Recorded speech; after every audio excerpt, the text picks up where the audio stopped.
અને આજે આપણે વ્રજમાં પ્રવેશ પ્રાપ્ત કરવાનો છે. અને કયા વ્રજમાં પ્રવેશ પ્રાપ્ત કરવાનો છે વિચાર કરો. જ્યારે શ્રી મહાપ્રભુજીના જ ભાઈ કેશવપુરીજી, જે બહુ મોટા મઠના આધિપતિ હતા, કરોડો અરબોની સંપત્તિ, અને એમના કોઈ ઉત્તરાધિકારી ન હોવાને કારણે વિચાર કર્યો કે શ્રી ગુસાઈજીનો પરિવાર તો ઘણો મોટો છે, અને એમાંથી કોઈ એક બાળક મને ગુસાઈજી દત્તક આપી દે તો મારી અરબો ખરબોની જે સંપત્તિ છે એના ઉત્તરાધિકારી હું એમને બનાવી દઉં. અને એમ વિચાર કરી જ્યારે કેશવપુરીજી શ્રી ગુસાઈજીને મળવા માટે આવ્યા, જેટલા પણ લાલજી છે આવીને શ્રી ગુસાઈજીને કહી ગયા કે કૃપાનાથ, અમને દત્તક ના આપતા, શ્રીજીની સેવા છોડી વ્રજ છોડીને ક્યાંય જવું પડે તો એ તો અમારા માટે એનાથી દુષ્કર કાંઈ હોય જ ન શમે. અને જ્યાં બધા લોકો ના પાડી ગયા, અને ઘરમાં સૌથી નાના હતા શ્રી કલ્યાણરાયજી, અને જ્યાં સૌથી નાના હતા અને એમને લાગ્યું કે મારા મોટા જેટલા છે એ તો ગુસાઈજીની આગળ જઈને કહી આવ્યા છે કે અમને ગોદ ના આપતા અમારા શ્રીજીની સેવા છૂટે, વ્રજ છૂટે તો પછી કંઈ પણ મળે અમારા માટે ધૂળ બરાબર છે. પણ નાના છે કે હું કાકાજીને કેવી રીતે કહું, હું ગુસાઈજીને કેવી રીતે કહું? નાના છે, બોલવાની હિંમત ન થઈ. પણ જ્યારે રાત્રિના સમયમાં શ્રી ગુસાઈજી પહોંચતા હતા, એમ લાગ્યું કે મારા કક્ષની બહાર કોઈ રડી રહ્યું છે. શ્રી ગુસાઈજી બારણું ખોલીને બહાર આવ્યા, જોયું તો નાનકડા કલ્યાણરાયજી રડતા હતા. શ્રી ગુસાઈજી કહ્યું, બાબા કેમ રડી રહ્યા છો? ત્યારે કહ્યું કે મને બીક લાગી રહી છે. શ્રી ગુસાઈજી કહ્યું, આપણા માથે શ્રીનાથજી બાબા બિરાજે છે તો આપણને બીક શેની બીક લાગી રહી છે? ત્યારે કલ્યાણરાયજી કહ્યું કે મારા માથે હાથ મૂકીને મને વચન આપો કે હું જે માંગુ તે આપશો તો મારી બીક દૂર થશે. શ્રી ગુસાઈજીએ પોતાનો શ્રીહસ્ત કલ્યાણરાયજીના માથે પધરાયો. કહ્યું, બતાવો બાબા શું જોઈએ? અને કલ્યાણરાયજી ત્યારે ગાયું કે હો વ્રજ માંગ નો જોઉં, વ્રજ તજી અનંત ન જાઉં.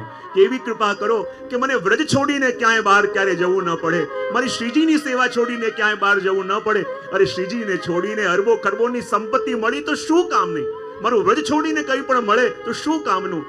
ત્યારે શ્રી ગુસાઈજી કલ્યાણરાયજીને હૃદય લગાવી અભયદાન આપ્યો, ચિંતા ન કરો, તમને પ્રભુની સેવા અને વ્રજ છોડીને ક્યાંય ન મોકલીએ. તો આ વ્રજ ભૂમિ શું છે કે જ્યાં અવાય નહીં, પ્રભુ બોલાવે તો જવાય.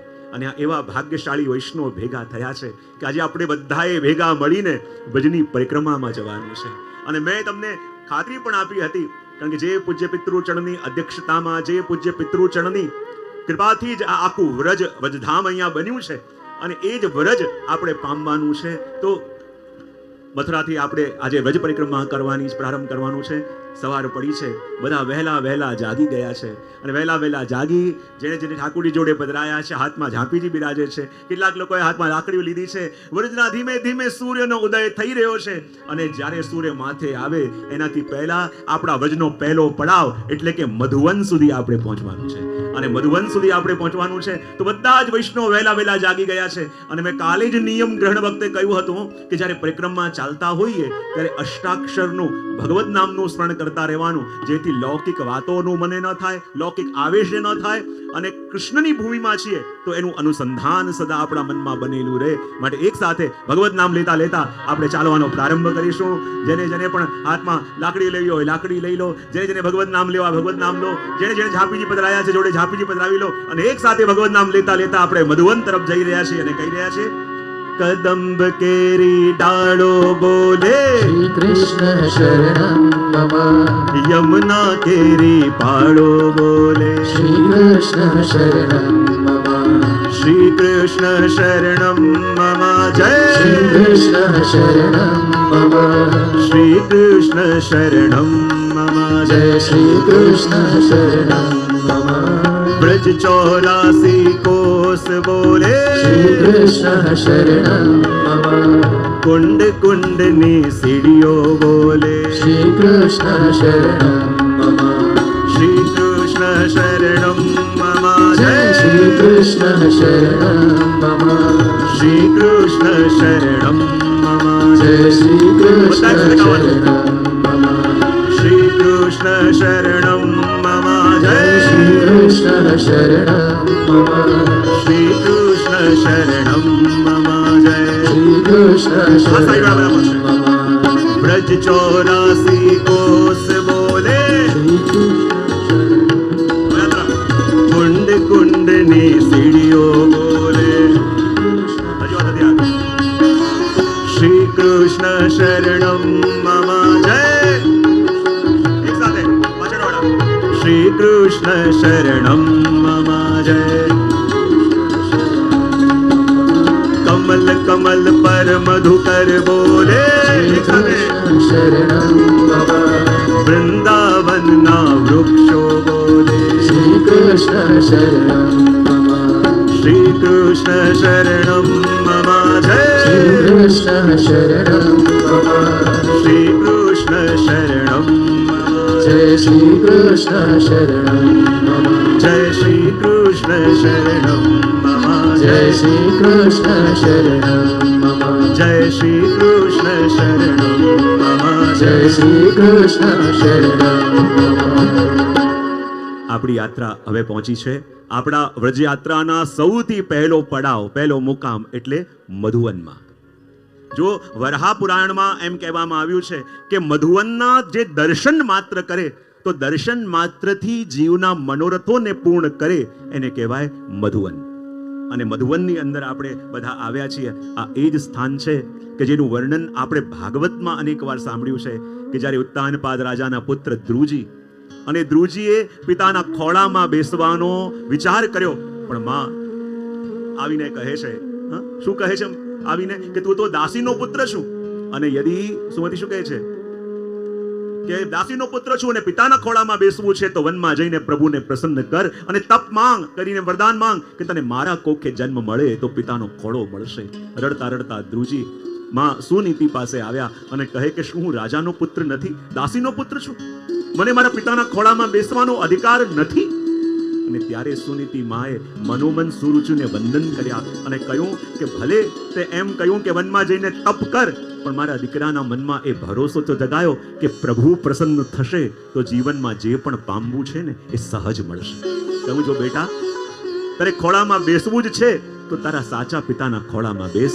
આજે આ રાજાના ખોળામાં બેસીશ તો તને આજ નહીં તો કાલ કોઈક ઉતારી દેશે. તારા સાચા પિતા તો પ્રભુ છે અને એકવાર એમના ખોળામાં જઈને બેસી ગયો તો આ દુનિયામાં કોઈનું સામર્થ્ય નથી કે ખોળાથી તને ઉતારી શકે છે.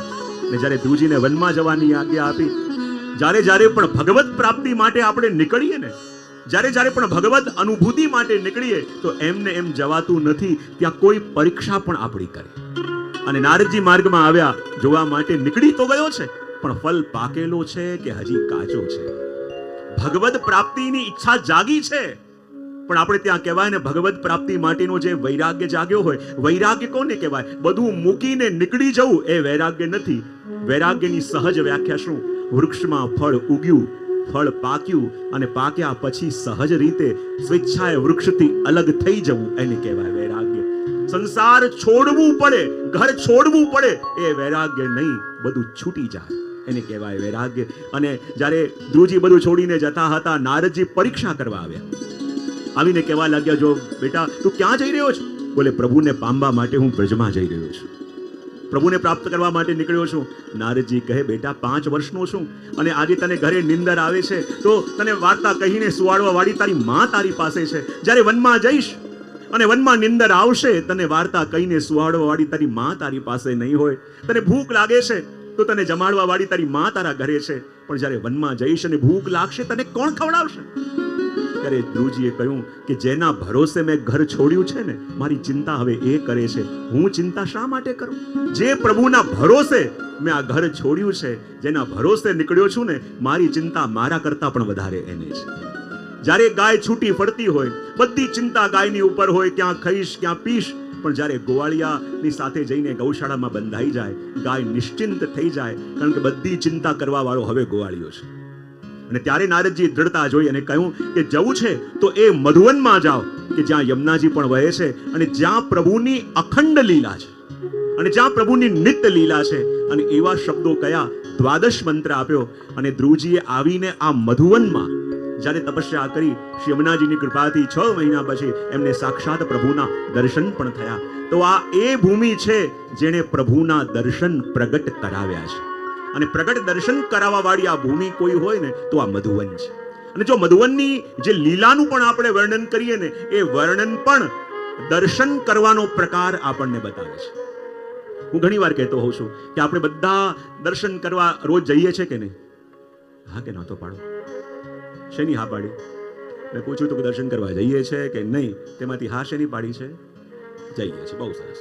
હવે જ્યારે જ્યારે પણ આપણે દર્શન કરવા જઈએ છીએ ને, તો હું કાયમ પૂછતો હોઉં, લોકો દર્શન કરીને આવે અને આવીને કહે કે બહુ સુંદર દર્શન થયા, અમે ત્યાં દર્શન કરીને આવ્યા, અમે અહીંયા દર્શન કરીને આવ્યા, બહુ સુંદર દર્શન થયા. તો હું કાયમ મારા પ્રવચનમાં એક વસ્તુ પૂછતો હોઉં કે દર્શન કહેવાય કોને?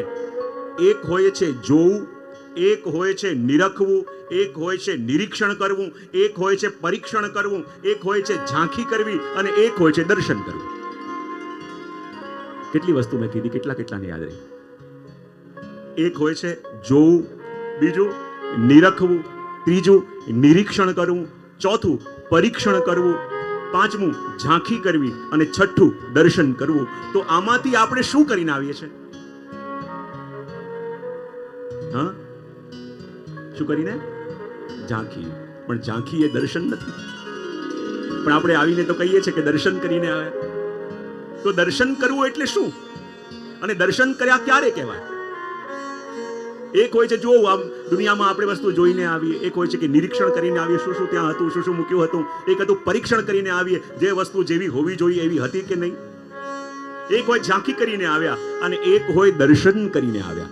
તો જ્યારે જ્યારે પણ આપણે દર્શન કરવા જઈએ છીએ, તો દર્શન કર્યા કોને કહેવાય? કેટલી શાંતિ છવાઈ ગઈ. જો દર્શન કર્યા કોને કહેવાય? હું કાયમ કહેતો હોઉં છું કે જો આ મધુવનનો પ્રસંગ છે ને, એ મધુવનના પ્રસંગની અંદર દર્શનની વ્યાખ્યા પણ આપણને સમજવામાં આવે છે. આ કયું સ્થાન છે? કહેવાય કે આ એ જ સ્થાન છે કે જેમાં સ્વામિનીજી એકવાર વિચાર કરે કે મારે પ્રભુનું ધ્યાન કરવું છે, મારે પ્રભુનું સ્મરણ કરવું છે, અને એ વિચાર કરીને સ્વામિનીજી આ મધુવનમાં આવ્યા. અને મધુવનમાં સ્વામીજીએ સંકલ્પ કર્યો હતો કે આ મધુવન તો એ ભૂમિ છે કે જ્યાં પ્રભુની નિત્ય ઉપસ્થિતિ છે. તો અહીંયા નેત્ર બંધ કરી મારે પ્રભુનું ધ્યાન કરવું છે. અને નેત્ર બંધ કરી જ્યાં પ્રભુનું ધ્યાન કરવા બિરાજ્યા, મનમાં વિચાર આવ્યો કોઈ આવીને મારા ધ્યાનને ભંગ ન કરી દે, કોઈ આવીને વિક્ષેપ ન નાખે. તો પોતાની સખીઓને કહી દીધું કે જો હું પ્રભુના ધ્યાનમાં અહીંયા બેસું છું, કોઈ પણ આવે તો એને આવા દેશો નહીં. ગોપીઓએ કહ્યું કોઈ પણ હોય તો? સ્વામીજી કહ્યું હા, કોઈ પણ કેમ ન હોય, એને આવા દેશો નહીં. અને સ્વામીજી નેત્ર બંધ કરી જ્યાં પ્રભુના ધ્યાનમાં વિરાજમાન થયા, અને ત્યાં જ થોડી વાર થઈ અને પ્રભુ રાધાજીને શોધતા શોધતા ત્યાં આવ્યા. અને જ્યાં શોધતા શોધતા આવ્યા, ગોપીઓએ એકબીજાને જોઈને કહ્યું કે રાધાજી આજ્ઞા આપી હતી કે કોઈ પણ આવે તો એને આવા દેશો. અને પાછું ગોપીઓએ ચોખવટ કરી હતી કોઈ પણ હોય તો. અને રાધાજીએ કહ્યું પણ હતું આ કોઈ પણ કેમ ન હોય, એને આવા દેશો નહીં. અને બધી સખીઓએ પ્રભુને ત્યાં જ અટકાવી દીધા કે પ્રભુ હમણાં સ્વામીજી આપના ધ્યાનમાં મગ્ન છે, તો આપ અહીંયા ઉભા રહો. પ્રભુ ક્યાં કેવી લીલા! મારા ધ્યાનમાં મગ્ન છે કે હું ક્યારે મળું, અને હું આવું છું અને મને અટકાવી દીધા. બોલે આપને જવાની આજ્ઞા નથી. અને સ્વામીજીએ કહ્યું છે કે હું પ્રભુના ધ્યાનમાં છું, તો કોઈ પણ અહીંયા આવવું ન જોઈએ. પ્રભુ કહ્યું ઠીક છે. પ્રભુ ત્યાં અટક્યા અને જેટલા વ્રજભક્તો હતા એ બધા વ્રજભક્તોને બોલાવી ઠાકોરજી ત્યાં રાસ કરવા લાગ્યા. અને જ્યાં પ્રભુ રાસ કરવા લાગ્યા અને અનેક અનેક વાજિંત્રોનો અને અનેક ગોપીજનોએ પોતાના નુપુરમાં ચરણોમાં ધારણ કરેલા નુપુરના ધ્વનિઓ થવા લાગ્યા. અને એવું છમ છમ છમ છમ છમ થવા લાગ્યું કે સ્વામીજી જ્યારે આટલા બધા રણકાર સાંભળ્યા અને એકદમ ચોંકીને જાગ્યા. અને ચોંકીને જાગ્યા તો શું જોયું? અનેક સ્વરૂપો ધારણ કરીને ત્યાં પ્રભુ રાસ ખેલી રહ્યા છે. પ્રભુ વિચાર કરે સ્વામીજી કે અનેક સ્વરૂપો ધારણ કરીને જ્યારે પ્રભુ રાસ કરે છે, તો આખા રાસની અંદર સ્વામીજીને માત્ર કૃષ્ણ દેખાયા, પણ પ્રભુની સાથે નૃત્ય કરતા કોઈ ગોપીજનો ન દેખાયા. સ્વામીજીને આશ્ચર્ય થયું. પ્રભુની પાસે આવ્યા અને પ્રભુની પાસે આવીને કહેવા લાગ્યા પ્રભુ એક વાત ન સમજાય. જ્યારે આપ રાસ કરતા હતા અને જ્યારે આપ રાસ કરો તો આપના વ્રજભક્તો સાથે રાસ કરતા હો છો. ને જ્યારે વ્રજભક્તો સાથે રાસ કરતા હો છો, તો જ્યારે આજે મેં નેત્ર ખોલ્યા અને નેત્ર ખોલીને દર્શન કર્યા, તો પ્રભુ આપના તો દર્શન અનેક સ્વરૂપોમાં થયા, પણ આપના વ્રજભક્તોના દર્શન કેમ ન થયા? ત્યારે પ્રભુએ કહ્યું સ્વામીજી સૌથી મોટી ભૂલ આપે શું કરી? જ્યારે આંખો બંધ કરી આપ મારું સ્મરણ કરતા હતા, તો મારા એકલાનું સ્મરણ કર્યું કે મારા પરિકર સાથે, મારા વ્રજભક્તો સાથે મારા સ્મરણ આપે કર્યા? ત્યારે કહ્યું કે ના, મેં તો આજે એકલા આપનું ચિંતન કર્યું. તો પ્રભુ કહે એકલા મારું ચિંતન કરવું એ અધૂરા દર્શન છે, પણ મારા વ્રજભક્તો સાથે, મારા પરિકર સાથે મારા દર્શન કરવા, ત્યારે માનું કે આ પૂર્ણ દર્શન મને થયા. તેમ પ્રભુના પરિકર સાથે જ્યારે દર્શન થાય, જો પ્રભુના દર્શન કરવા જઈએ તો ત્યાં જે ગોપી ગ્વાલ ખિલોના બધા હોય ને, એ પણ ઠાકોરજીનો પરિકર છે.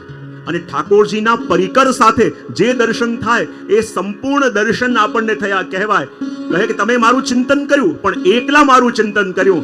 જ્યારે મારા પરિકર સાથે મારું ચિંતન કરશું ત્યારે તમને મારા સહજ અને પૂર્ણ દર્શન થશે. અને પુનઃ સ્વામીજીએ જ્યારે ઠાકોરજીના પરિકર સાથે પ્રભુનું ચિંતન કર્યું ત્યારે આપના વ્રજભક્તોના દર્શન આપને થયા. જો આ પ્રભુના વ્રજભક્તોના સહિત પ્રભુના દર્શન થવા એ પૂર્ણ દર્શન કહેવાય. અને જો જ્યારે ગુરુ કૃપા કરીને, પ્રભુ કૃપા કરીને આપણને દ્રષ્ટિ આપે ને ત્યારે એ પ્રભુના દર્શનની અવસ્થાઓને આપણે પાર કરીએ. જો બહુ ધ્યાનથી સમજજો. આપણે ત્યાં જેમ કહેવામાં આવે ને કે આ શરીરના પણ 5 પરતો છે. સાંભળ્યું છે તમે? આ શરીર હોય, આ શરીરના પણ 5 લેવલ્સ હોય છે. અન્નમય, મનોમય, પ્રાણમય, વિજ્ઞાનમય, આનંદમય, એમ 5 શરીરના લેર છે. એવી રીતે આપણી આંખો અને આપણી દ્રષ્ટિના પણ 5 લેર છે. 4 થી 5 લેર છે. અને એ એક પડદાઓ દ્રષ્ટિના ખુલવા લાગે ને ત્યારે ભગવદ લીલાના દર્શનની અવસ્થા સુધી આપણે પહોંચી શકીએ.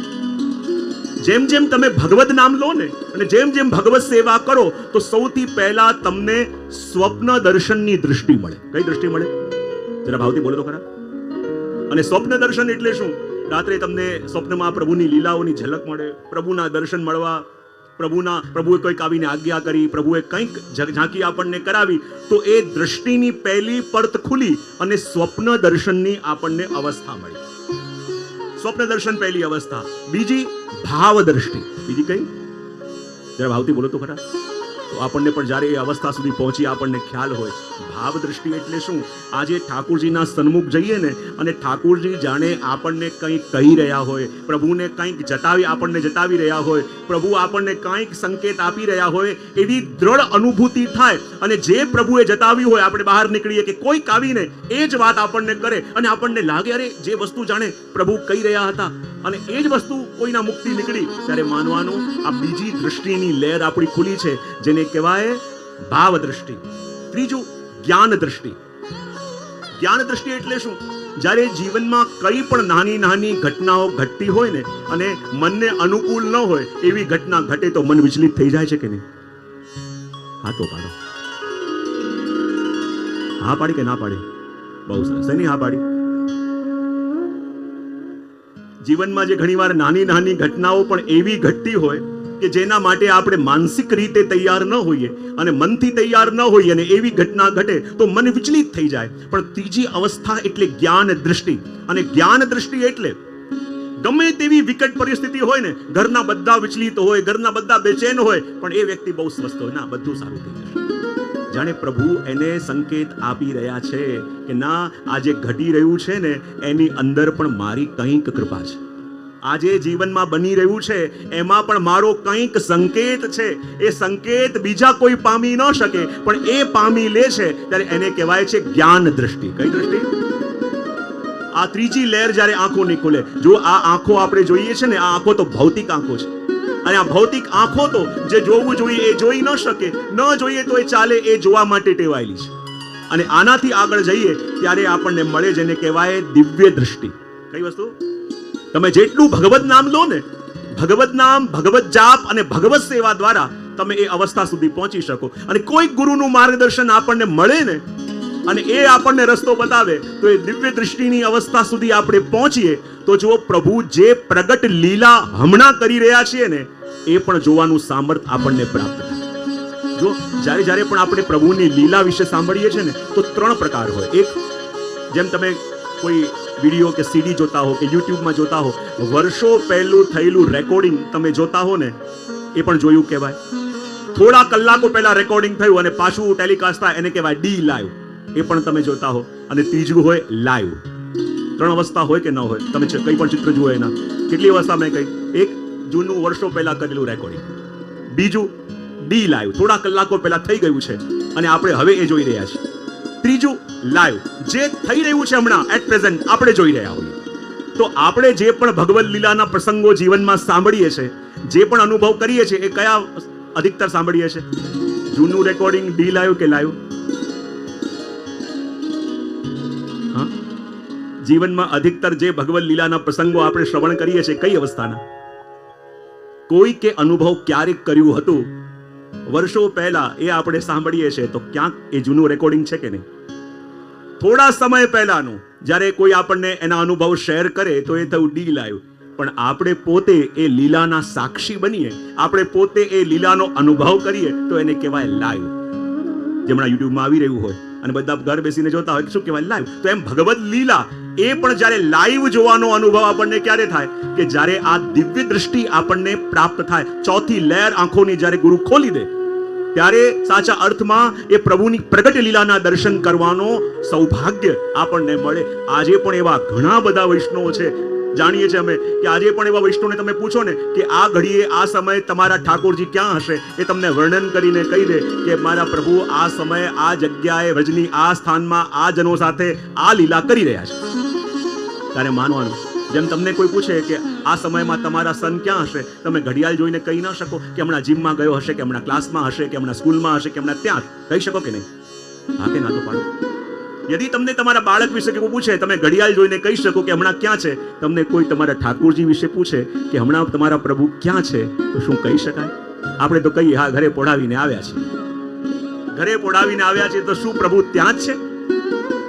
જ્યાં મૂકીને આવ્યા છે એમ મનાય નહીં કે ત્યાં જ છે.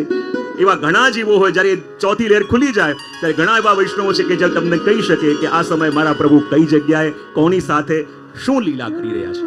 એ દ્રષ્ટિ જ્યારે મળે ત્યારે સાચી દ્રષ્ટિ આપણને મળી કહેવાય. ને જો અહીંયા એ જ બતાવ્યું કે જ્યારે પ્રભુના દર્શન કરવા માટે પણ જઈએ અને પ્રભુનો પરિકર સાથે જ્યારે દર્શન આપણને થાય, અને પરિકર સાથે દર્શન શું? અમારા તાજી મહારાજ શ્રી રમણ પ્રભુ એમના વચનામૃતમાં આપ આજ્ઞા કરે કે જો આ ઠાકોરજીના ખંડપાઠમાં પણ જેટલા ખિલોના છે ને એ બધા ખિલોના પ્રભુના વ્રજભક્તો છે. અને વ્રજભક્તોનો ભાવ એમાં કરવાનો કે એમની આડીથી આપણને પ્રભુ મળશે, એમની કૃપાથી આપણને પ્રભુના દર્શન થશે, એ ભાવ રાખવાનો. ત્યારે કોઈએ એમ કહ્યું કે આ ખિલોના જ્યારે પ્રભુના સાનિધ્યમાં હોય ત્યારે તો બિરાજતા હોય, પણ જ્યારે ખંડપાઠ સરાવવામાં આવે ત્યારે એ જ ખિલોનાઓને એક ડબ્બામાં આડા અવડા બધા ભરી દેવામાં આવે. તે ભજભક્તોને આડા અવડા ભરીને કેમ પધરાવી દેવામાં આવે? ત્યારે તાજી મહારાજે એ જ આજ્ઞા કરી, જ્યારે પ્રભુના સાનિધ્યમાં હતા ત્યારે સ્વસ્થ હતા, અને જ્યારે પ્રભુથી દૂર ગયા તો મૂર્છિત થઈને કોઈ અહીંયા ઢળી પડ્યું, કોઈ મૂર્છિત થઈને આમ ઢળી પડ્યું. આ મૂર્છિત થઈને ઢળી પડેલા એ પ્રભુના વિપ્રયોગમાં રહેલા વ્રજભક્તો છે. એક એક લીલા સામગ્રી જે પ્રભુના સાનિધ્યમાં છે, જ્યારે એ દર્શન કરવાની દૃષ્ટિ આપણને મળે ત્યારે આપણને લાગે જે જોઈએ છે એના કરતા જે સાચા અર્થમાં પ્રગટ છે એ દુનિયા અને એ લીલા આપણે જે વિચારીએ છીએ એના કરતા બહુ અલગ છે. ત્યાં સુધી આપણો પ્રવેશ હજી થયો નથી, ત્યાં સુધી આપણે જાણી શકતા નથી. એક એક પ્રભુના વ્રજભક્તો, અમારા દાદજી મહારાજ શ્રી દામોદરલાલજી મહારાજ મથુરામાં બંગાળી ઘાટ પર જેમ છોટે મદન મંદિરનું મંદિર ત્યાં બિરાજતા, અને જ્યારે મુખિયાજીએ ખંડપાઠ સરકાવ્યો ને તો ખંડપાઠ ઉપર એક ચાંદીનું પોપટ હતું, ચાંદીનું શુક, એ ખંડિત નીચે પડી ગયું અને ખંડિત થઈ ગયું. અને જ્યારે આપ સેવામાં પધાર્યા એટલે મુખિયાજીએ કહ્યું, જયરાજ આ શુક ખંડિત થઈ ગયું છે. આપ કંઈ ન બોલ્યા. બીજા દિવસે પધાર્યા, ફરી કહ્યું કે જયરાજ આ શુક ખંડિત થયું છે. આપ કંઈ ન બોલ્યા. ત્રીજા દિવસે પણ મુખિયાજી કહે કૃપાનાથ આ શુક ખંડિત થયું છે. આપ કંઈ ના બોલ્યા. કહ્યું લાવો એ શુકને મારા હાથમાં આપો.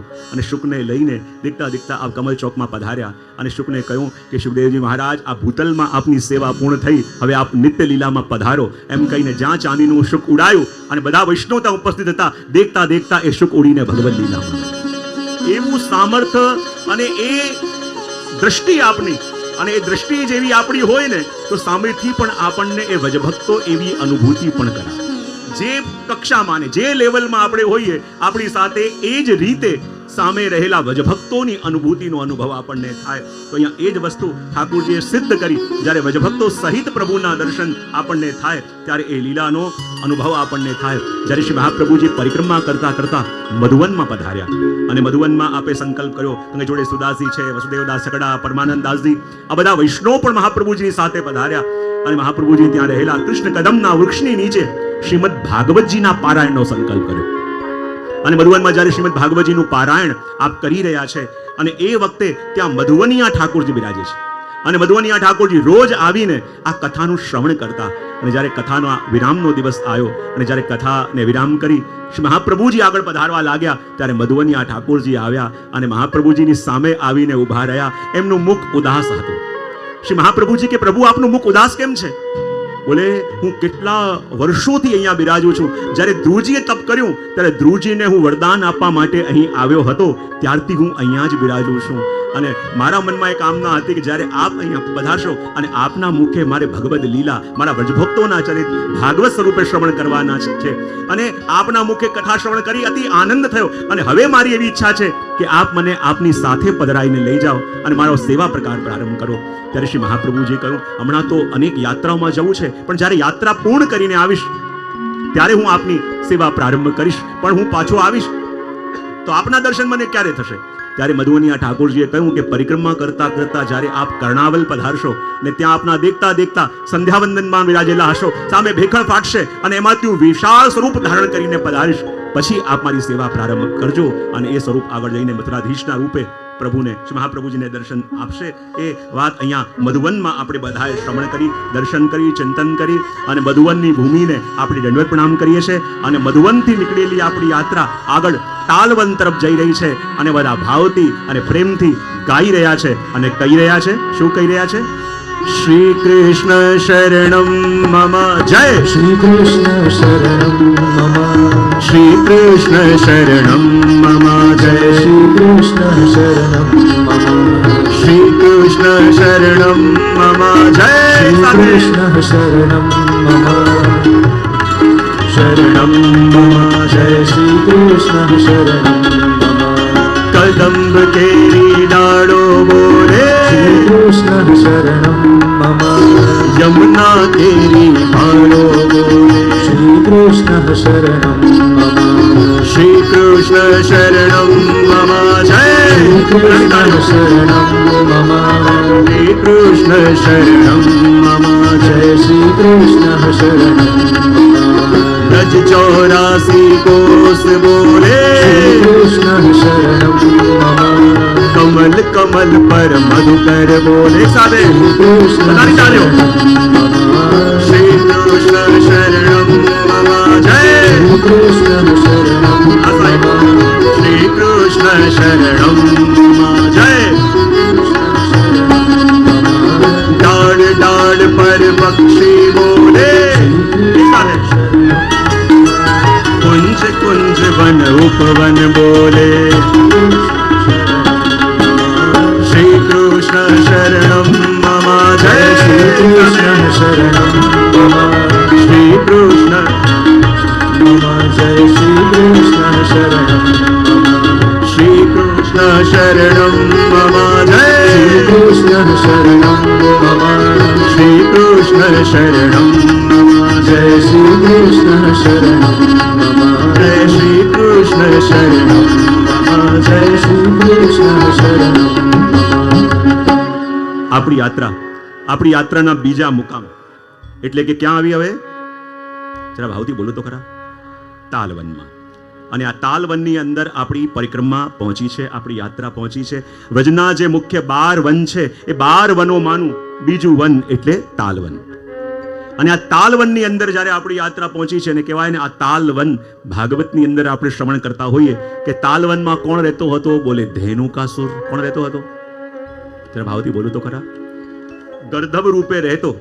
અને ધેનુકાસુરનો સ્વભાવ શું?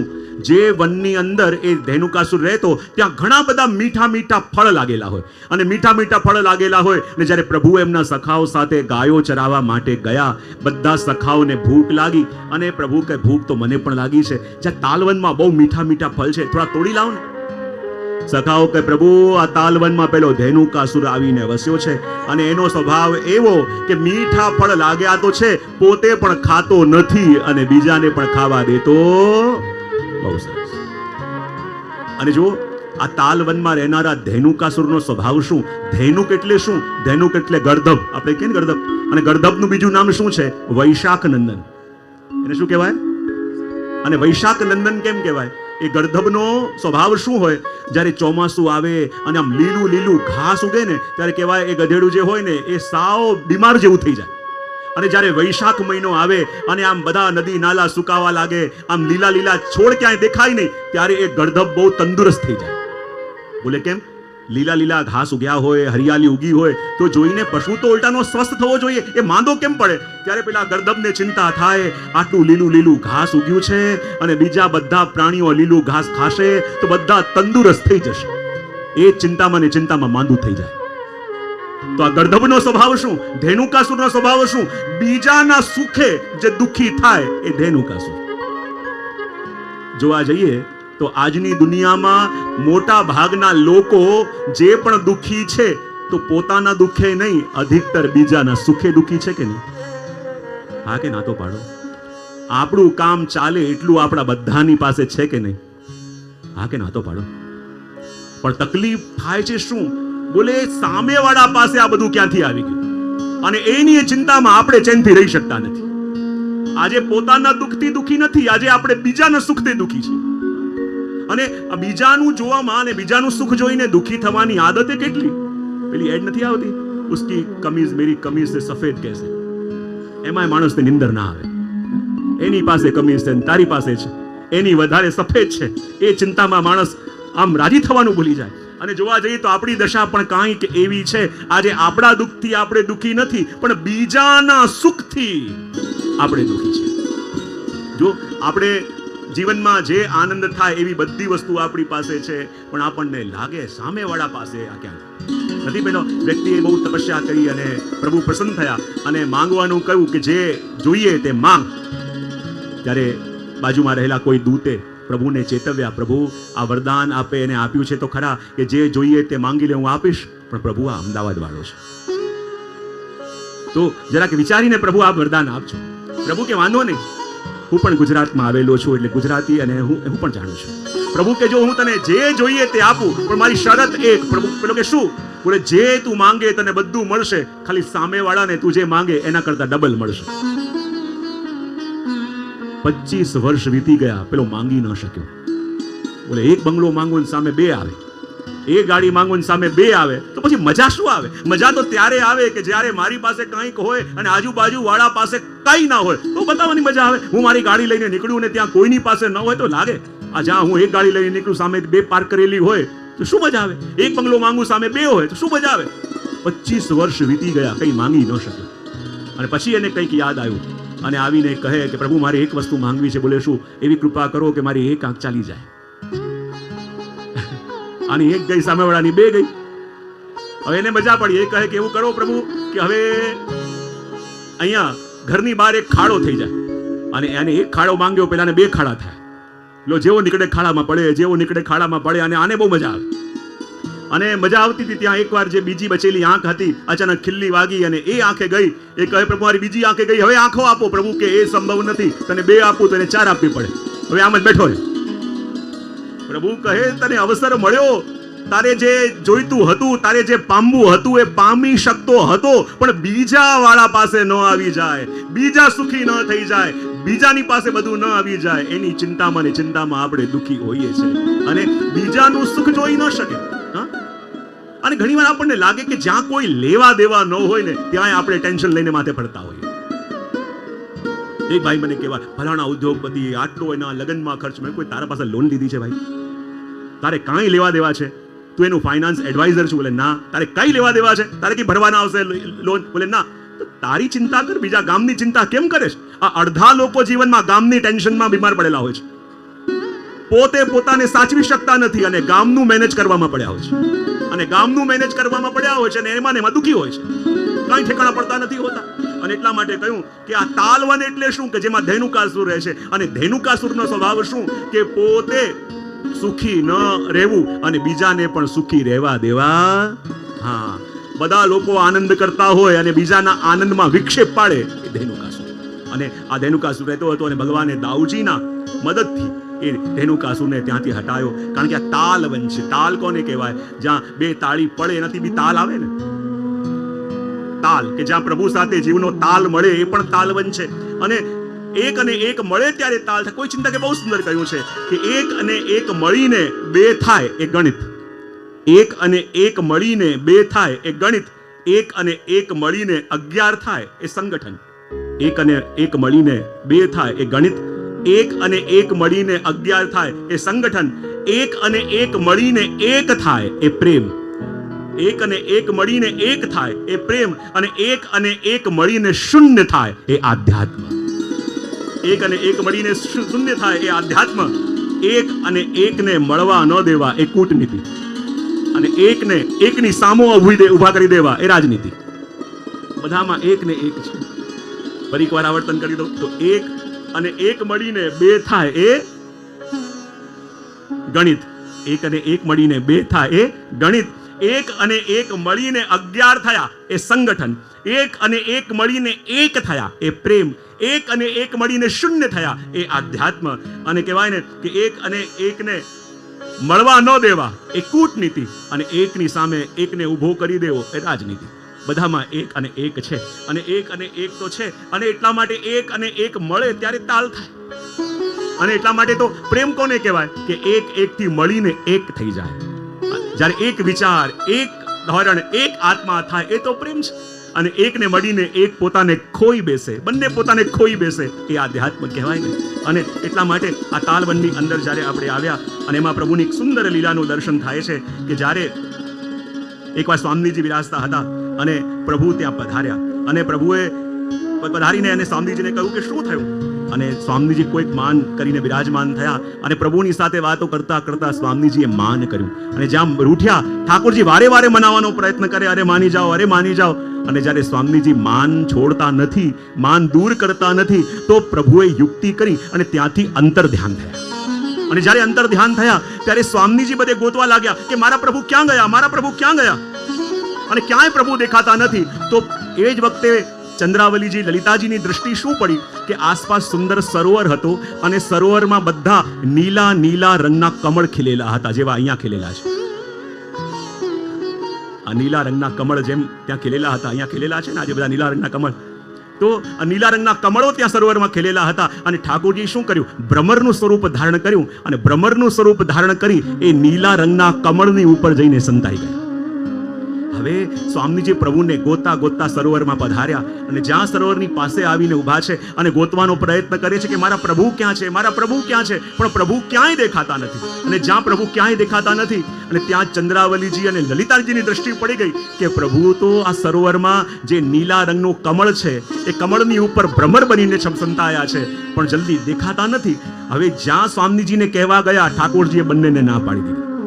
મને ના પાડી દીધી. હવે સ્વામીજીને ચિંતા થઈ રહી છે, મનમાં તાપ થઈ રહ્યો છે, તો એમને કેવી રીતે જણાવું. તો ચંદ્રાવલીજી ચતુર છે, તો એ કોઈ ના કોઈ સંકેત કરીને કહેવા લાગ્યા. અને સ્વામીજીને કહે, અરે સ્વામીજી, આપ પ્રભુને ક્યાં શોધવાનો પ્રયત્ન કરો છો? અરે પ્રભુ તો ભ્રમર જેવા છે, પ્રભુ તો ભ્રમર જેવા છે. સ્વામીજી કે આ શું કહેવા માંગે છે?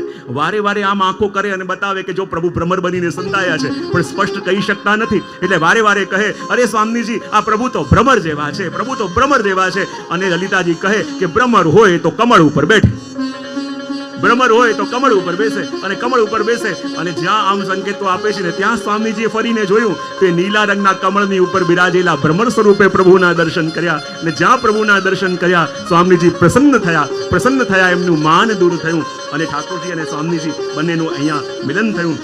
અને એમ આપણે ત્યાં કહેવાય છે કે આ તાલવનની આ લીલા કે જ્યારે ઠાકોરજી રૂઠીને ભ્રમર સ્વરૂપે કમળ ઉપર પધાર્યા, અને જ્યારે લલિતાજી અને ચંદ્રાવલીજી સુધી કરાવી અને પ્રભુ મળ્યા, તો આપણા ભગવદીઓ એમ કહે છે કે આ તાલવનની લીલાનું જે નિત્ય ચિંતન કરે છે, તો એક દિવસ ઠાકોરજી પણ એને ઘેર જરૂર કોઈના કોઈ સ્વરૂપે પધારે છે.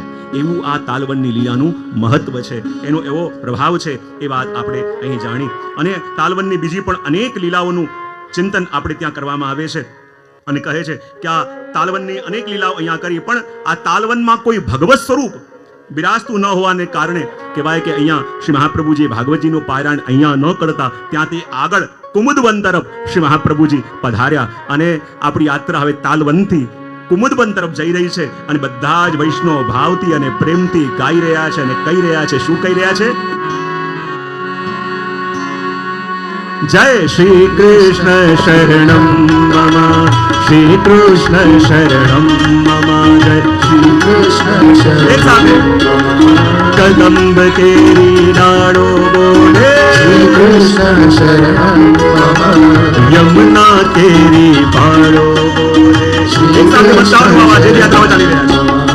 બ્રજ 84 કોસ બોલે, કૃષ્ણ શરણમ મમ બ્રજભૂમિના રજકણ બોલે શ્રી કૃષ્ણ શરણમ શ્રી કૃષ્ણ શરણમ મમ જય શ્રી કૃષ્ણ શરણમ મમ શ્રી કૃષ્ણ શરણમ મમ જય જય શ્રી કૃષ્ણ શરણમ મમ ધેનુ ચરાતા ગોપો બોલે શ્રી કૃષ્ણ શરણમ મમ બાજાને તબલામાં બોલે શ્રી કૃષ્ણ શરણમ મમ શ્રી કૃષ્ણ શરણમ મમ જય શ્રી કૃષ્ણ શરણમ મમ શ્રી કૃષ્ણ શરણમ મમ જય શ્રી કૃષ્ણ શરણમ જય શ્રી કૃષ્ણ શરણમ મમ જય શ્રી કૃષ્ણ શરણમ જય શ્રી કૃષ્ણ શરણમ મમ જય શ્રી કૃષ્ણ શરણમ આપણી યાત્રા કુમુદવનમાં આવી છે અને આ કુમુદવન એ સ્થાન છે કે જેવાય કે જ્યારે એકવાર ઠાકોરજી અને સ્વામીજી આ વનમાં પધાર્યા અને વનમાં રાત્રિના સમયમાં એવી સુંદર કુમુદનીઓ ખીલેલી હતી. કુમુદનીઓ જાણો છો ને? કુમુદની જાણો છો? કમળ અને કુમુદ રાત્રિના સમયમાં જે જળમાં ખીલે છે, શું કહેવાય એને? વોટર લીલી. એ કુમુદની શું કહેવાય એને ગુજરાતીમાં? પોપોયણી, લીલી શું કહેતા? રાતરાણી ના કહેવાય. હા, પોયણી પોયણી પોયણી. બહુ સરસ. તો રાત્રિના સમયમાં કમળ જેવો આકાર હોય અને રાત્રિના સમયમાં જે જલમાં ખીલે એ કુમુદની અને કહેવાય. જ્યારે સુંદર ચંદ્રમાં ખીલેલો હતો અને ઠાકોરજી અને સ્વામીજી આ કુમુદવનમાં પધાર્યા અને કુમુદવનમાં સુંદર કુમુદનીઓ ખીલેલી હતી અને ત્યારે સ્વામીજીના મનમાં મનોરથ જાગ્યો કે પ્રભુ, મારી એવી ઈચ્છા છે કે આ સ્થાનમાં સદા કુમુદનીઓ ખીલેલી રહે અને મારે એના નિત્ય દર્શન કરવા છે.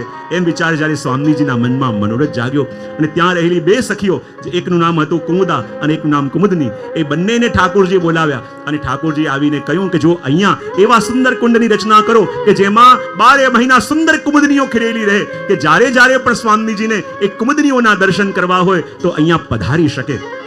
અને એ બંને સખીઓએ અહીંયા સુંદર સર્વનું સર્જન કર્યું અને જે કુમુદવનથી આ સ્થાન ઓળખાયું અને અહીંયા જ્યારે જ્યારે પણ સ્વામીજીને કુમુદનીઓના દર્શનની ઈચ્છા થાય ત્યારે સ્વામીજી અહીં કુમુદવનમાં પધારી પોતાના મનોરથને પૂર્ણ કરે. અને આ કુમુદવનમાં બીજી કઈ લીલા પ્રભુએ કરી? જ્યારે પ્રભુ બધા સખાઓની સાથે માખણ ચોરી કરીને અરોગાવતા ત્યારે સખાઓ કહે, અરે કનૈયા, તે તો અમને બહુ માખણ ખવડાવ્યું છે, પણ અમારી ઈચ્છા છે કે આજે જ્યારે આપણે ગૌચારણ કરવા માટે કુમુદવનમાં જઈએ અને અમારી એવી ઈચ્છા છે કે અમારા ઘરેથી છાક લઈને આવીએ અને પ્રભુ આપને છાક અરોગાવીએ. અને આજે જ્યારે પ્રભુ કુમુદવનમાં પધાર્યા છે, બધા સખાઓ પોતાના ઘરથી છાક લઈને આવ્યા છે અને થાકીને જ્યારે પ્રભુ મધ્યમાં બિરાજ્યા, આસપાસ બધા સખાઓ ગોઠવાઈ ગયા અને ગોઠવાઈને કે, જો કનૈયા, મારી મૈયાએ તારા માટે ગુલાબજાંબુ મોકલ્યા છે, જો ચાખ. પ્રભુ થોડું ગુલાબજાંબુ અરોગે પછી કે છે તો સુંદર પણ કંઈક કમી લાગે છે. બીજો સખા કે, જો મારી મૈયાએ મઠડી મોકલી છે. પ્રભુ ચાખે અને કે કંઈક કમી લાગે છે. ત્રીજો કે મારી મૈયાએ આ મોકલ્યું છે. પણ એમાં એક મધુમંગલ નામના ગોપી હતા જેની પાસે કોઈ સગવડ નથી. એ તો ઘરેથી ખાટું દહીં લઈને આવ્યા હતા અને જ્યાં જોયું કે પ્રભુ આટલી સુંદર સુંદર સામગ્રી અરોગી રહ્યા છે, પ્રભુ તો ઉત્તમ વસ્તુના ભોગતા છે અને મારી પાસે તો ખાટું દહીં છે, પણ પ્રભુ કૃપાલુ છે, એ તો આ અરોગી જશે. પણ ભક્તનો ધર્મ છે કે પ્રભુને ઉત્તમમાં ઉત્તમ પ્રભુને અર્પણ કરવું. પ્રભુ તો કૃપાલુ છે, આ ખાટું દહીં બી પ્રસન્ન થઈને અરોગી જશે, પણ એમાં સેવક ધર્મ લજાશે કે પ્રભુને ઉત્તમમાં ઉત્તમ હું અર્પણ કરું. તો શું કરું? જો પ્રભુ જોઈ લેશે તો અરોગી જશે, તો ચૂપચાપ હું જ ખાઈ લઉં જેથી પ્રભુની દૃષ્ટિ ન પડે અને પ્રભુને ખાટું દહીં અરોગવું ન પડે. એમ વિચાર કરી ઝાડની પાછળ સંતાઈને જ્યાં એ દહીં અરોગવા જાય, પ્રભુએ આવીને હાથ પકડ્યો. મધુમંગલા શું ખાઈ રહ્યો છે? પ્રભુ આપને યોગ્ય નથી, પ્રભુ આપને યોગ્ય નથી. અને પ્રભુએ એ દહીં અરોગ્યું અને કહ્યું, જો એ કમી આમાં પૂરી થઈ. બધા સખા કે અમારી આવી સુંદર સામગ્રી આપને ન ગમી તો એવું શું છે આની અંદર જે આપને ગમ્યું? અને વર્ણન કરતા કહે, મીઠો મદન ગોપાલ આજ દધી, મીઠો મદન ગોપાલ, મીઠો મદન ગોપાલ આજ દધી, મીઠો મદન ગોપાલ.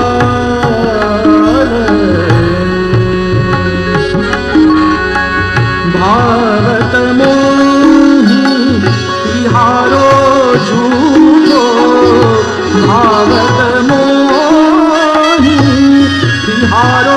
झूठो चंचल नयन विशाल आज दही मीठो मदन गोपाल મધુમંગલ કહે પ્રભુ આ મારું જૂઠું છે આપ ન રોગો પ્રભુ મારું જૂઠું છે તો પ્રભુ કહે ભાવત મોહી તિહારો જૂઠો ચંચલ નયન વિશાલ આજ દધી મીઠો મદન ગોપાલ અને બધા સખાઓ ભાગતા ભાગતા આવ્યા અને કહેવા લાગ્યા જો પ્રભુ આવું સુંદર દહીં છે તો પ્રભુ અમારે પણ રોકવું છે પ્રભુ અમને પણ અદરામત જોઈએ પ્રભુ કહે એવું કરો આ જેટલા પત્તા પડ્યા છે 4 પત્તા લો અને સીખ ખોસી દોના બનાવો અને બધા પંગતમાં બેસી જાઓ અને આગળ બંધ કરતા કહે आने पात बनाए दोना आने पात बनाए दोना ये सबन को बात जिन नहीं पायो सुनो मेरे भैया जिन नहीं पायो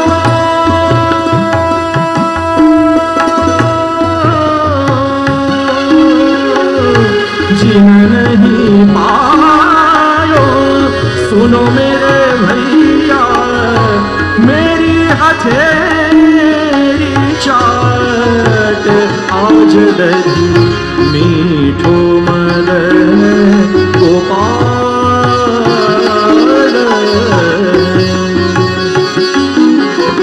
અને જ્યારે પંગતમાં બધા સખાઓ વિરાજમાન થઈ ગયા અને પ્રભુ એક સખાને પોતાનું અજરામૃત આપતા આવ્યા અને બધું દહીં સમાપ્ત થઈ ગયું કેટલા ગોપો એવા હતા જે દૂર ગાયોને બોલાવવા ગયા હતા અને જ્યારે ગાયોને બોલાવીને પાછા આવ્યા ત્યાં સુધી તો બધું અજરામૃત દહીં સમાપ્ત થઈ ગયું હતું એ કહે પ્રભુ જો બધાને આપનું અજરામૃત મળ્યું પણ અમે ગાયોને બોલાવવા ગયા અને અમને અજરામૃત ન મળ્યું તો અમને કેવી રીતે મળે તો પ્રભુ કહે એક ઉપાય છે બોલે શું બોલે જીન નહીં પાયો સુનો રે ભૈયા મેરી હથેળી ચાટ તો જેણે પ્રભુના હથેળીમાંથી પૂજ્ય પિતુચરણ પણ પધારી રહ્યા છે ભગત આપણે કરીએ બોલે શ્રી વલ્લભાઈ श्री वल्लभ कुल परिवार की जय जिन नहीं पायो सुनो मेरे भैया जिन नहीं पायो सुनो मेरे भैया मेरी हथेली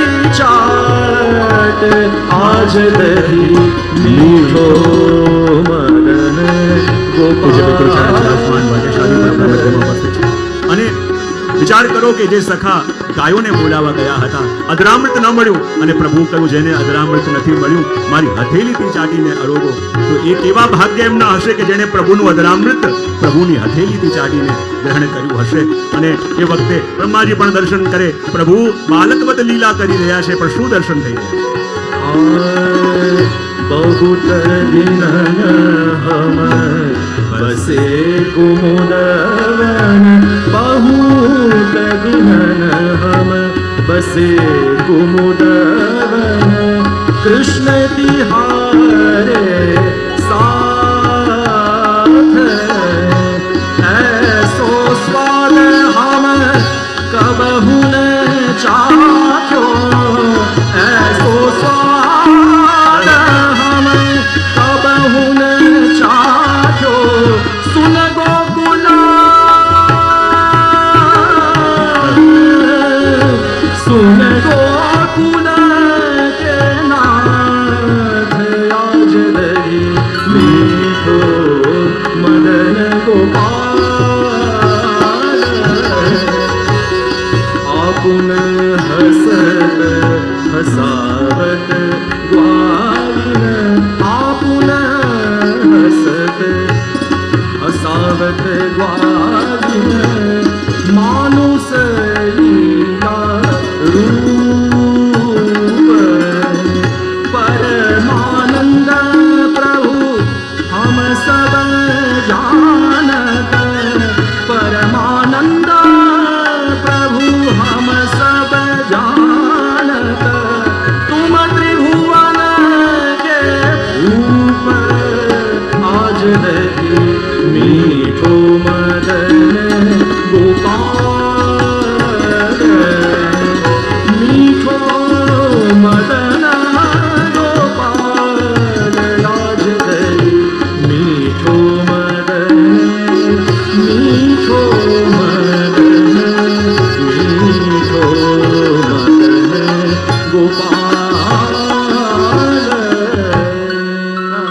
કુમુદવનની લીલાનું દર્શન આપણે કરીએ છીએ. અને કમળની પણ વાત કરીએ તો ઠાકોરજીના એક એક અંગમાં એક એક કમળની ઉપમા આપણા ભક્ત કવિઓ આપે છે. જ્યારે એક એક અંગ ઉપર કમળની ઉપમા જ્યારે ભક્ત કવિઓ આપતા હોય, પ્રભુનું મુખ જોઈએ તો મુખ કમળ જેવું, નેત્ર જોઈએ તો નેત્ર કમળ જેવા. અને એટલે ઘણીવાર હું પૂછતો હોઉં કે પ્રભુના શ્રીઅંગમાં કેટલા કમળ છે? કેટલા?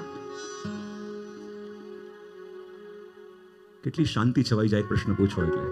પ્રભુના શ્રીઅંગમાં કેટલા કમળ છે? 10, પછી 12, બહુ સરસ. પછી આ તરફ 16, બહુ સરસ. આમ વધતું જાય છે, સરસ. 10 હતા, 12 આવ્યા, 16, પછી કેટલા કમળ છે પ્રભુના શ્રીઅંગમાં? હું ઘણી વાર કહેતો હોઉં ને, એક મુખ કમળ, 2 નેત્ર કમળ, 1 હૃદય કમળ, 1 નાભી કમળ, 2 હસ્ત કમળ, 2 ચરણ કમળ અને 1 કમળ હસ્તમાં. ફરી એકવાર.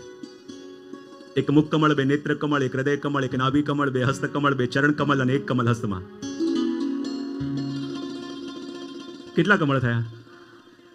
એક મુખ કમળ, 2 નેત્ર કમળ, હૃદય કમળ, નાભી કમળ, 2 હસ્ત કમળ, 2 ચરણ કમળ અને 1 કમળ હસ્તમાં. કેટલા કમળ થયા? 10. અને એટલે તો સુરદાસજીના કેટલાક પદો છે અને સુરદાસજી એમના પદોમાં એમ કહે છે કે દેખેરી મેને 20 કમલ એક ઠોર, મેં એક સાથે 20 કમળ જોયા. તો કોઈ કે 20 કમળ ક્યાંથી જોયા?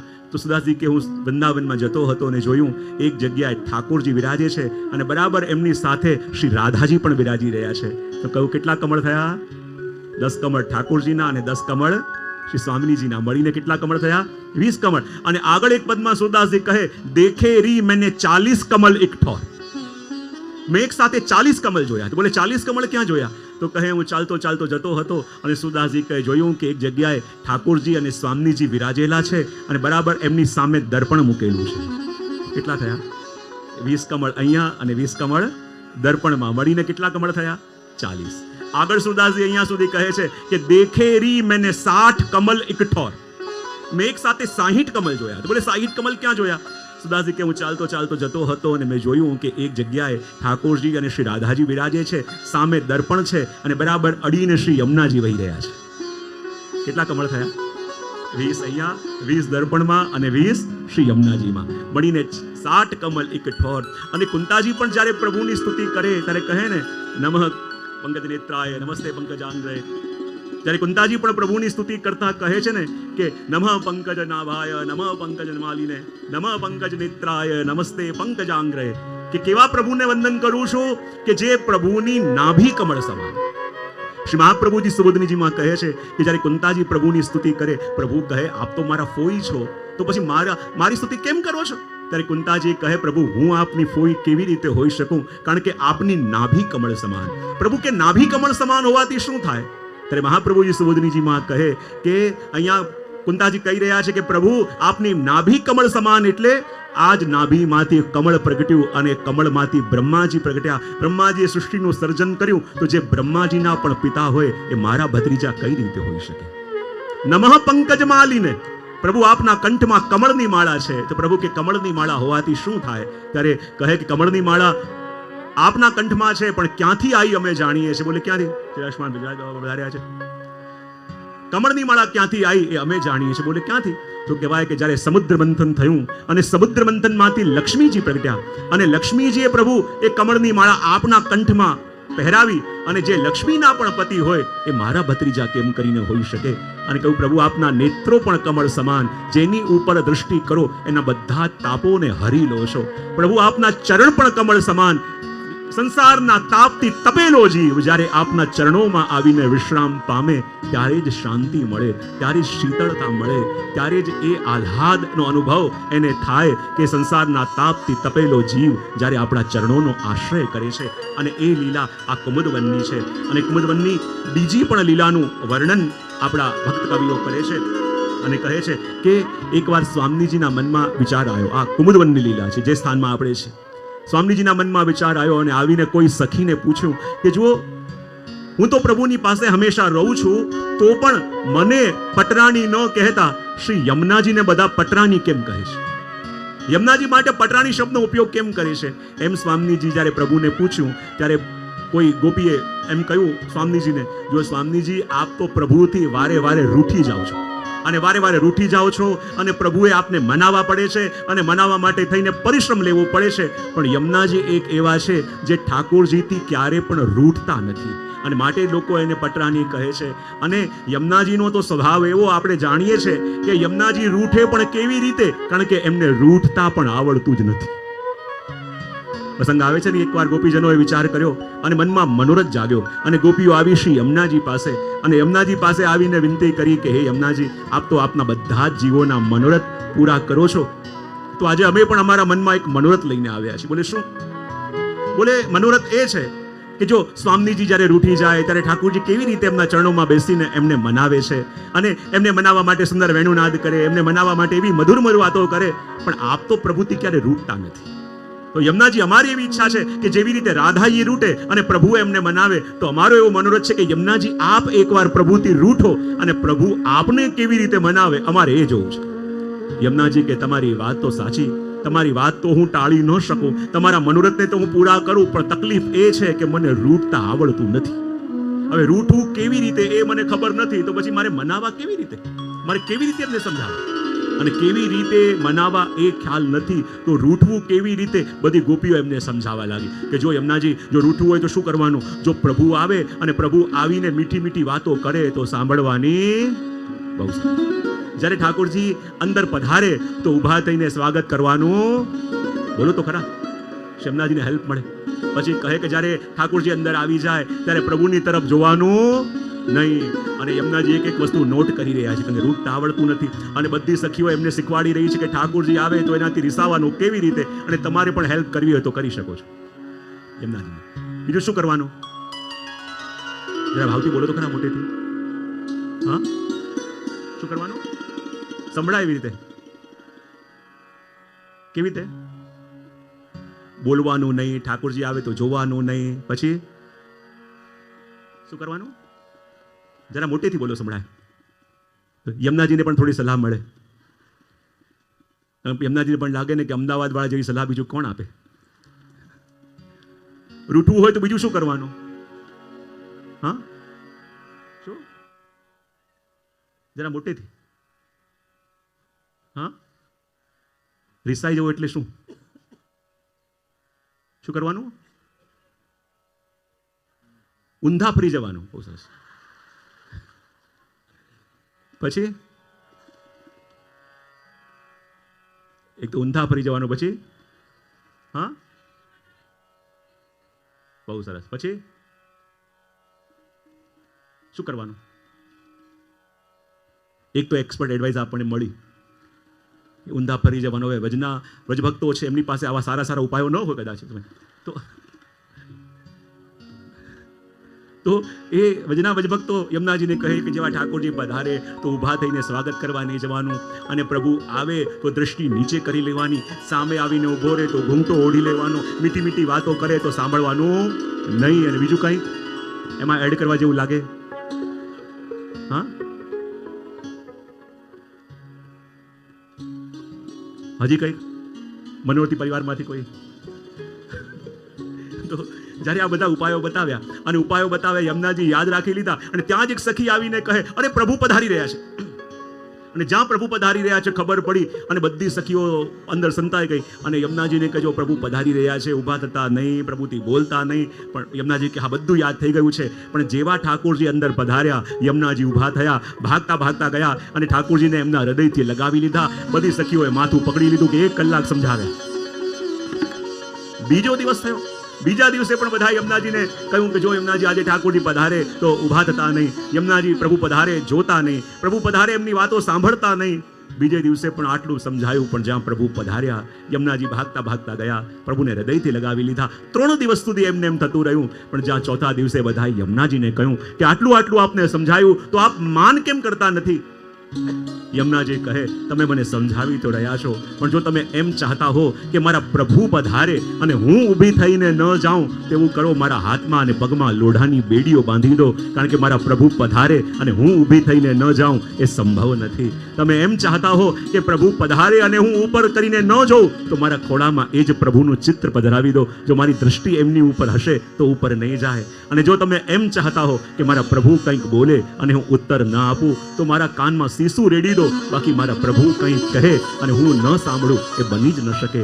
ત્યારે ગોપીઓએ કહ્યું કે આટલા પ્રયત્ન કર્યા પણ શ્રી યમુનાજી પ્રભુથી ક્યારે રૂઠી શકતા નથી. માટે તો કહ્યું મદન મોહન જો કી ખરી હે પ્યારી પટરાની જો કહાવે, એ ક્યારે પણ રૂઠતા નથી. માટે પ્રભુને એટલા પ્રિય છે. અને આ સાંભળીને સ્વામીજીને ચિંતા થવા લાગી કે સ્વામી કહે યમુનાજી રૂઠતા નથી, માટે પ્રભુને પ્રિય છે, તો હવેથી હું પણ રૂઠવાની નથી. અને એ વાત જ્યારે સ્વામીજીએ કરી અને પ્રભુને ચિંતા થઈ ગઈ કે સ્વામીજી રૂઠે છે અને પ્રભુ મનાવે છે, તો એ દર્શન કરીને બધા વ્રજભક્તોને કેટલો આનંદ આવે છે. અને આ તો એક લીલાનો પ્રકાર છે. અને લીલાનો પ્રકાર છે ને જો સ્વામીજી રૂઠશે નહીં તો કેમ ચાલશે. અને જ્યાં સ્વામીજી સંકલ્પ કર્યો કે હું રૂઠીશ નહીં, તો પ્રભુ ત્યાંથી અંતર ધ્યાન થઈને પધારી ગયા. અને અંતર ધ્યાન થઈને પધાર્યા અને એમને ગોતતા ગોતતા જ્યારે સ્વામીજી પધારી રહ્યા છે, માર્ગમાં એક સખી મળી જે પ્રભુના ધ્યાનમાં મગ્ન હતી. સ્વામીજી પૂછે છે બતા પ્રભુ ક્યાં ગયા, પણ પ્રભુના ધ્યાનમાં મગ્ન હતી, કંઈ ઉત્તર ના આપ્યો. સ્વામીજી કહ્યું તું પણ જળ પાડાની યોનિમાં જઈશ. અને દુઃખી થઈ. પ્રભુ કે ચિંતા ન કર, તને પાડાનો દેહ મળશે તો શ્રીનાથજી રૂપી તારા ઉપર વિરાજમાન થઈ હું ટોળકા ઘનામાં જઈશ અને તારો ઉદ્ધાર કરીશ. અને સ્વામીજી પાછા દુઃખી થયા અને ઠાકોરજી ત્યાં પધાર્યા અને પધારીને કહ્યું કે આપ જે માન કરો છો એની અંદર જ મારું પણ સુખ છે અને વ્રજભક્તોનું પણ સુખ છે. એ વાત કર્યું ત્યારે ઠાકોરજી પાછા પધાર્યા અને બધી સખીઓએ અહીંયા મનોરથ કર્યો. જેટલી પણ વાંસની વાંસળી હોય એ વાંસળીઓને ગોઠવી એનો સુંદર મહેલ બનાવ્યો અને એ મહેલમાં ઠાકોરજી અને સ્વામીજી બંનેને આ સ્થાનમાં પધરાવ્યા. તો આ કુમુદવનથી પ્રભુનું ચિંતન કરી, પ્રભુનું દર્શન કરી અને આ સ્થાન પર જ્યારે શ્રી મહાપ્રભુજીના સ્થાન બેઠકજી છે.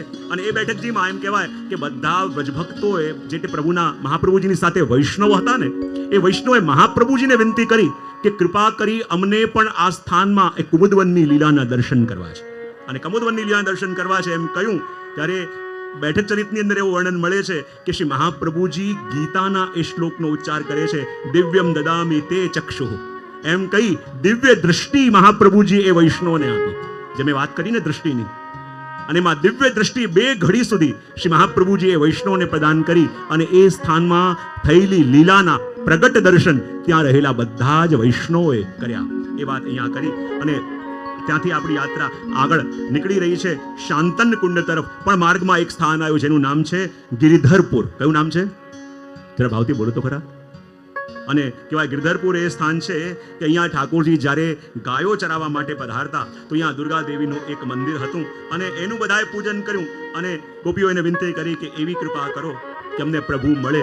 અને કહેવાય કે એ દુર્ગા દેવી આવીને પ્રભુને વિનંતી કરી કે જ્યારે આપ ગોવર્ધનને ધારણ કરશો અને એ વખતે જ્યારે ઇન્દ્ર પ્રકોપ કરશે ત્યારે મારે પણ વીજળી સ્વરૂપે ત્યાં આવવું પડશે, તો હમણાંથી આપની પાસે એની ક્ષમા માંગુ છું. અને પ્રભુએ કહ્યું કે મને મળવા માટે આપનું જે આરાધન કરશે એને હું ચોક્કસ મળીશ, એ વરદાન ત્યાં આપ્યું. તો અહીંયાથી નીકળેલી આપણી યાત્રા આગળ શાંતન કુંડ તરફ જઈ રહી છે અને બધા વૈષ્ણવ એક સાથે ચાલતા ચાલતા તાળીઓ પાડતા પાડતા ભગવત નામ લઈ રહ્યા છે અને કહી રહ્યા છે, શ્રી કૃષ્ણ શરણમ મમ જય શ્રી કૃષ્ણ શરણમ મમ, શ્રી કૃષ્ણ શરણમ મમ જય શ્રી કૃષ્ણ શરણમ મમ, શ્રી કૃષ્ણ શરણમ મમ જય શ્રી કૃષ્ણ શરણમ મમ, શ્રી કૃષ્ણ શરણમ મમ જય જય શ્રી કૃષ્ણ શરણમ મમ, ब्रजभूमिना रजकण बोले શ્રી કૃષ્ણ શરણમ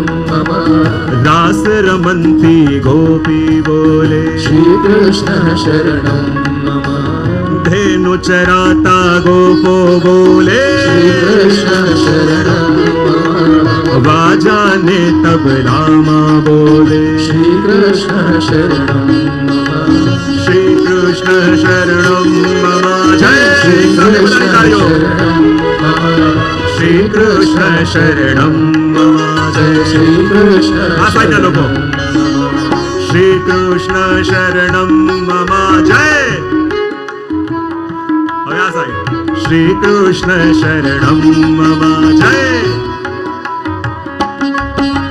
श्री कृष्ण शरणम मम જય जय. શ્રી કૃષ્ણ શરણમ મમ, श्री कृष्ण शरणम मम जय. શ્રી કૃષ્ણ શરણમ મમ, जय श्री कृष्ण शरणम मम જય जय. શ્રી કૃષ્ણ શરણમ મમ, जय श्री कृष्ण शरणम मम જય जय. શ્રી કૃષ્ણ શરણમ મમ. આપણી યાત્રા શાંતન કુંડ પર આવી છે. અને આ શાંતન કુંડમાં શાંતનુ બિહારીજીનું મંદિર પણ છે. અહીં બાજુમાં બળદેવજી અને ગિરધરજીનું મંદિર પણ છે. અને કહેવાય ને આ શાંતન કુંડ નામ કોના ઉપરથી પડ્યું તો કહેવાય કે અહીં ભીષ્મજીના કહેવાય ને કે બધા શાંતનુએ પુત્ર પ્રાપ્તિ માટે અહીંયા ઉગ્ર તપસ્યા કરી.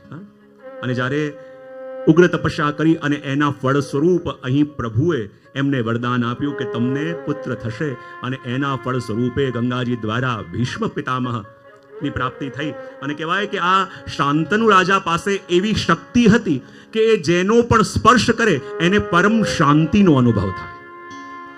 જ્યાં જ્યાં પણ આવીને કોઈનો પણ સ્પર્શ એને થાય, કોઈનો પણ સ્પર્શ કરે તો એને શાંતિનો અનુભવ થાય. એવું સામર્થ્ય એ શાંતનુ રાજાની અંદર હતું. જો જગતની અંદર આપણે બધા જે પણ પ્રયત્ન કરીએ છીએ, જે પણ ઉદ્યમ કરીએ છીએ, લક્ષ્ય એક છે કે નહીં કે શાંતિ મળે. હા કે ના તો પાડો. કોને કોને શાંતિ જોઈએ છે? બહુ સરસ. શાંતિ જોઈએ છે પણ શાંતિથી રહેવું ગમતું. વાહ, બહુ સરસ. અને જો હું ઘણી વાર પૂછતો હોઉં છું કે આપણે બધા શાંતિ મેળવવા માટે પ્રયત્ન કરતા હોય છે, પણ ઘણીવાર શાંતિ મેળવવા માટે કરેલા આપણા એફર્ટ્સ આપણને અજાણતા વધારે અશાંત કરી દેતા હોય છે કે નહીં? તિરાશમન જયદેવલાલજી પણ આપણા મધ્યમાં વધારી રહ્યા છે. તો શાંતિ મેળવવા માટે કરેલા આપણા એફર્ટ્સ ઘણીવાર અજાણતા આપણને અશાંત કરી દેતા હોય છે. અને ઘણીવાર પૂછતો હોઉં છું કે આપણે બધા એમ ચાહીએ છીએ અને આપણે બધા ઈચ્છા રાખીએ છીએ કે મને શાંતિ મળે અને શાંતિને હું પ્રાપ્ત કરું, મારે શાંતિથી રહેવું છે. પણ હું ઘણીવાર એ પૂછતો હોઉં કે શાંતિ બધાને જોઈએ છે, પણ શાંતિ કહેવાય કોને? કેટલી શાંતિ છવાઈ ગઈ. હું ઘણીવાર પૂછતો હોઉં છું કે જે શાંતિ મેળવવા માટે આપણે પ્રયત્ન કરતા હોઈએ, કોઈ તમને એમ પૂછે કે તમારે શાંતિ જોઈએ છે, પણ શાંતિ કહેવાય કોને? શાંતિનું ડેફિનેશન શું? જો આ જીવનમાં તમારે જે પણ વસ્તુ પામવી હોય ને એ મળતા જરાય વાર ન લાગે, જો તમને ખરેખર ખબર હોય કે તમારે જોઈએ છે શું.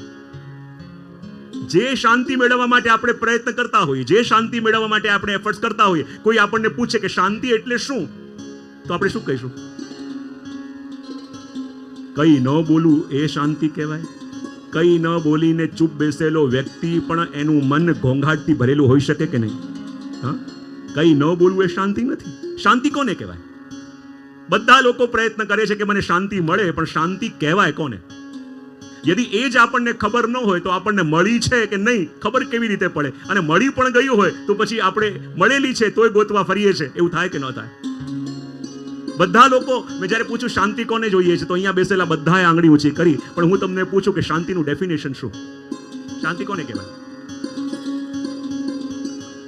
કેટલી શાંતિ છવાઈ ગઈ. તમને શાંતિ જોઈએ છે, પણ શાંતિમાં એકચ્યુઅલ તમે જોઈએ છે શું? યદિ એ જ ક્લેરિટી ન હોય તો તમને શાંતિ મળે તો ખબર કેવી રીતે પડે કે શાંતિ મળી છે? શાંતિ કોને કહેવાય? કોણ કહેશે? હા, શું શું ના હોય? એ અવસ્થા સંતોષ કહેવાય. સંતોષ અને શાંતિ અલગ અલગ. મનની સ્થિર પરિસ્થિતિ. સ્થિર પરિસ્થિતિ કોને કહેવાય? શાંતિનું ડેફિનેશન શું? સૌથી પહેલા આપણે એ જોઈએ કે અશાંત મન ક્યારે થાય અને અશાંત મન ક્યારે થાય એ સમજાઈ જાય તો એ ન કરીએ અવસ્થાને શાંતિ કહેવાય. જો જ્યારે વિચારો આપણો કંટ્રોલ એમની હાથમાં લઈ લે તો એ અવસ્થાને કહેવાય અશાંતિ. ને જ્યારે આપણા બધા વિચારો આપણા કંટ્રોલમાં હોય તો એ અવસ્થાને કહેવાય શાંતિ. જ્યારે જે વિચારો આપણે કરવા ન હોય એ જ વિચારો જ્યારે વારે વારે આવતા હોય ત્યારે મન અશાંત થાય છે કે નહીં? Over thinking, અનનેસેસરી thinking. જે વિચારો આપણે કરવા માંગતા નથી અને એ જ વિચારો મનમાં આવતા રહે એ અવસ્થાને કહેવાય અશાંતિ. અને આપણા કંટ્રોલમાં આપણા વિચારો હોય, જે વખતે જે વિચાર આવવો જોઈએ એ વખતે એ જ વિચાર આવે તો એ અવસ્થાને કહેવાય શાંતિ.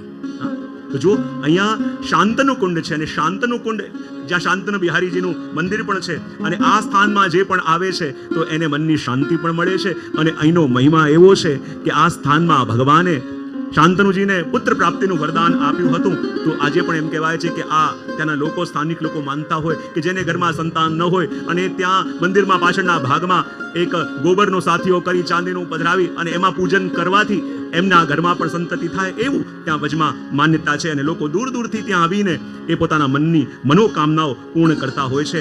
અને એ જ રીતે આ સ્થાનમાં જ્યારે પ્રભુ એમના જીવો સાથે પધાર્યા અને પ્રભુ શ્રમિત થઈને પધાર્યા અને પ્રભુ શ્રમિત થયા, તો બધા જ લોકોએ બધાએ અહીં પ્રભુને સતુઆ આરોગાવ્યો અને સતુઆનો ભોગ અહીંયા આરોગાયો. તો અહીંયાથી આપણી નીકળેલી યાત્રા આગળ બહુલા વન તરફ જઈ રહી છે અને બધા ભાવથી અને પ્રેમથી ગાઈ રહ્યા છે, ભગવત નામ લઈ રહ્યા છે અને શું કહી રહ્યા છે?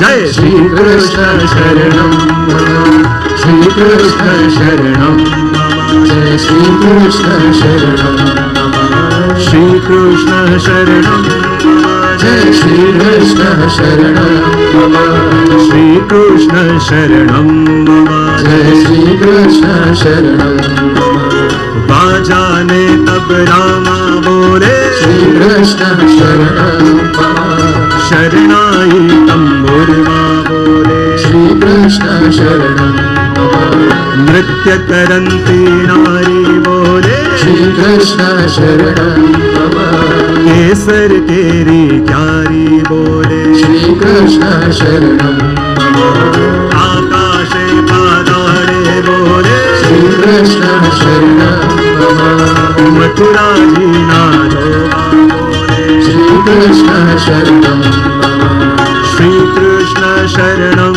મમ, જય શ્રી કૃષ્ણ શરણમ મમ, શ્રી કૃષ્ણ શરણમ મમ, જય શ્રી કૃષ્ણ શરણમ મમ, જય શ્રી કૃષ્ણ શરણમ મમ. જય શ્રી કૃષ્ણ શરણમ વચ્ચે થોડી વાર માટે આપણે ઉભા રહીશું, કારણ કે બહુલાવન પહોંચવાનું છે. પણ અહીંયા આપણે આવ્યા જે સ્થાનનું નામ છે ગણેશરા. કયું સ્થાન?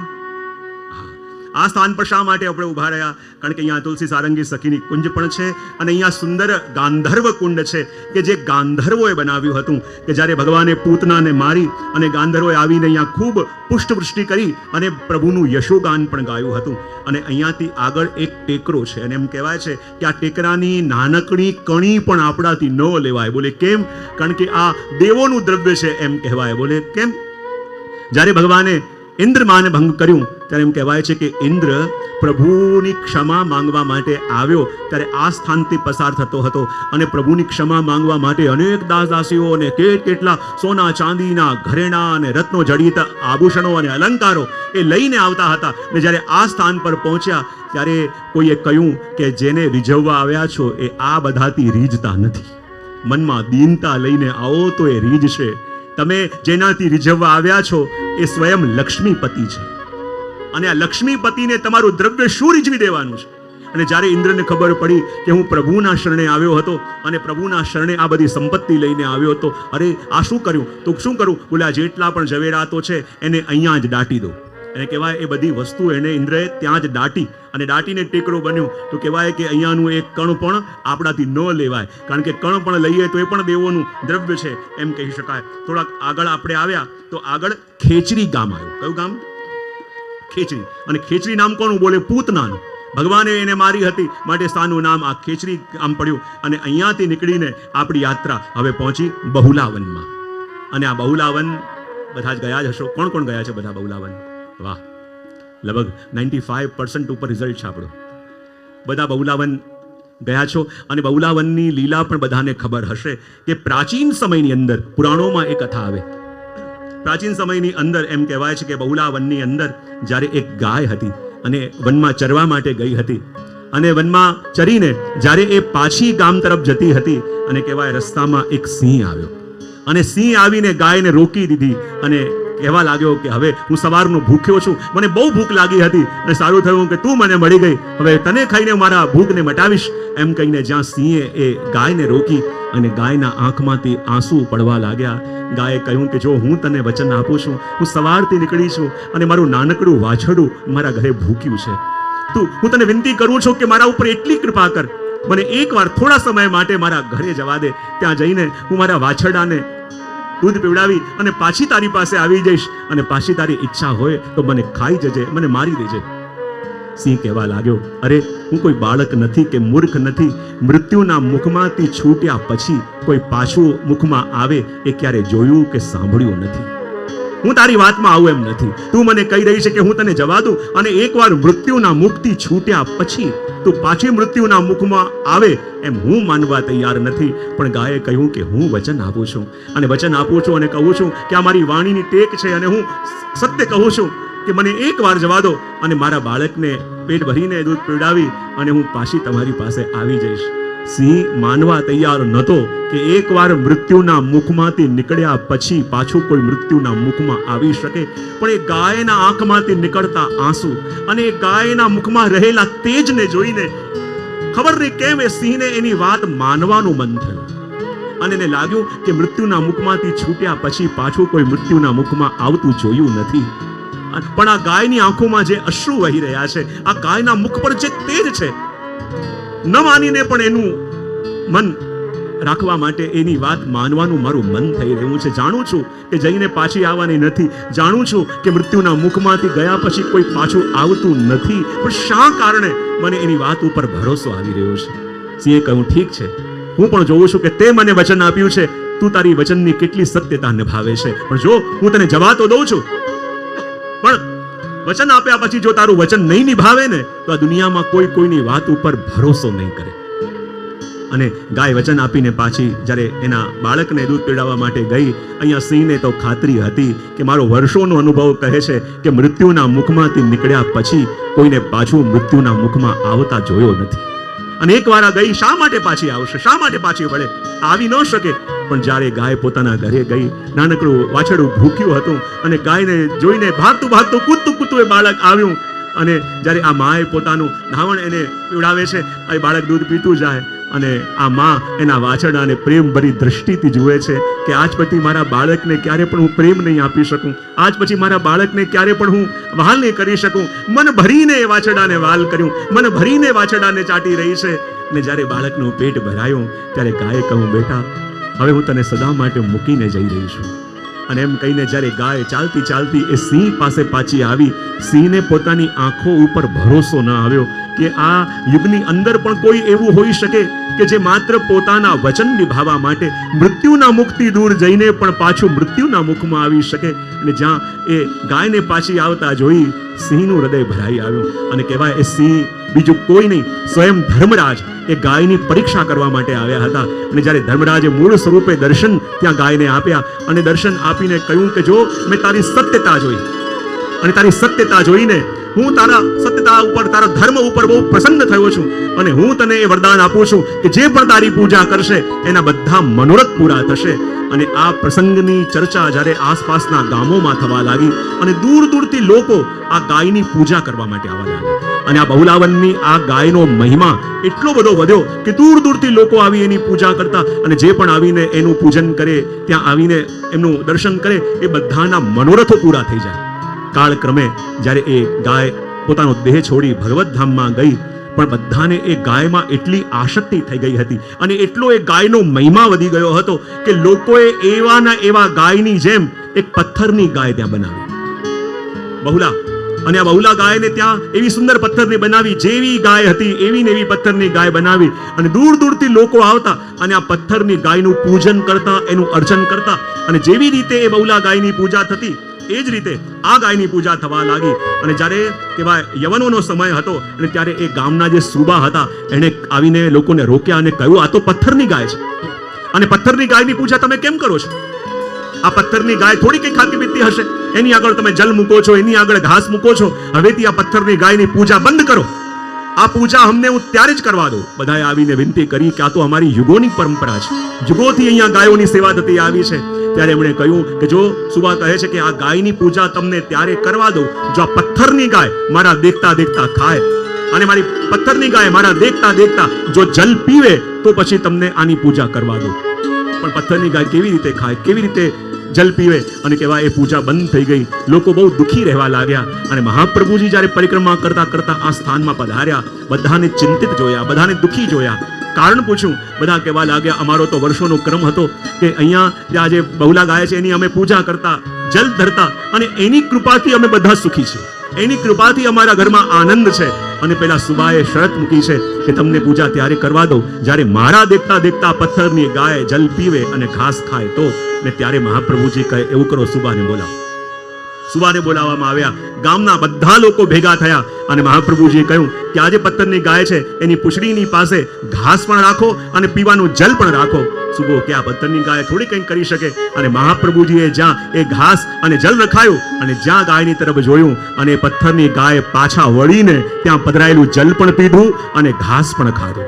અને જ્યાં ઘાસ પણ ખાધું અને સુબા દંગ રહી ગયા કે આ કેવો પ્રભાવ કોઈ ગુરુનો, કોઈ આચાર્યનો, કે જેના સાનિધ્યથી, જેની સન્નિધિથી આ પથ્થરની ગાયે પણ ઘાસ ખાધું અને જલ પીધું. અને પછી એણે કહ્યું કે હું જેમ તમે પહેલા પૂજન કરતા હતા ગાયનું એ કરવાની હું છૂટ આપું છું. અને પુનઃ બધા એ જ રીતે આ ગાયનું પૂજન અને અર્ચન કરવા લાગ્યા. અને આ બહુલાવનમાં જ્યારે પણ વૈષ્ણવ આવતા હોય ત્યારે ગૌદાનનો કે ગૌગ્રાસનો સંકલ્પ કરતા હોય તો આપણે 2 ઘડી ગૌગ્રાસો અને ગૌદાનનો સંકલ્પ કર્યું. તમને જ્યારે પણ સમય મળે, જ્યાં પણ તમારું મન ન લાગે, ગાયને ઘાસ નાખી દેજો કે ગાયનો ચારો કંઈક કરી દેજો, યા ગૌદાન જ્યારે પણ જીવનમાં સમય મળે કરજો. તો બધા હાથમાં જલ લઈ લો, આપણે સંકલ્પ કરીશું.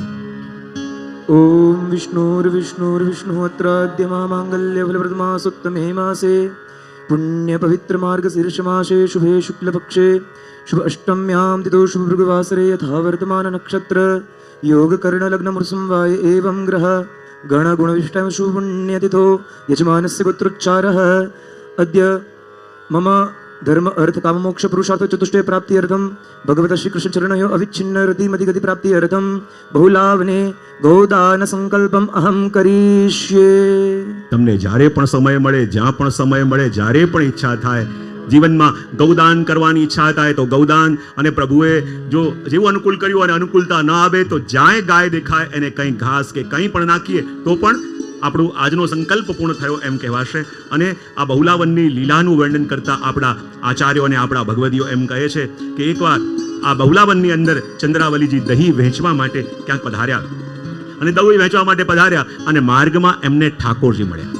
અને જ્યારે માર્ગમાં ઠાકોરજી મળ્યા અને ચંદ્રાવલીજી એવા પ્રસન્ન થયા કે ઠાકોરજી અને ચંદ્રાવલીજી બંને વાતે વળગી ગયા. અને ત્યાં પારી હતી, પારી પર બેઠા અને અલગ મલકની વાતો કરવા લાગ્યા. અને પ્રભુને પણ એટલો આનંદ આવી રહ્યો છે અને ચંદ્રાવલીજીને પણ એવો આનંદ આવી રહ્યો છે. અને જ્યારે બંને વાતો કરતા હતા ત્યાં જોયું ચંદ્રાવલીજીના સાસુમાં દૂરથી આવી રહ્યા છે.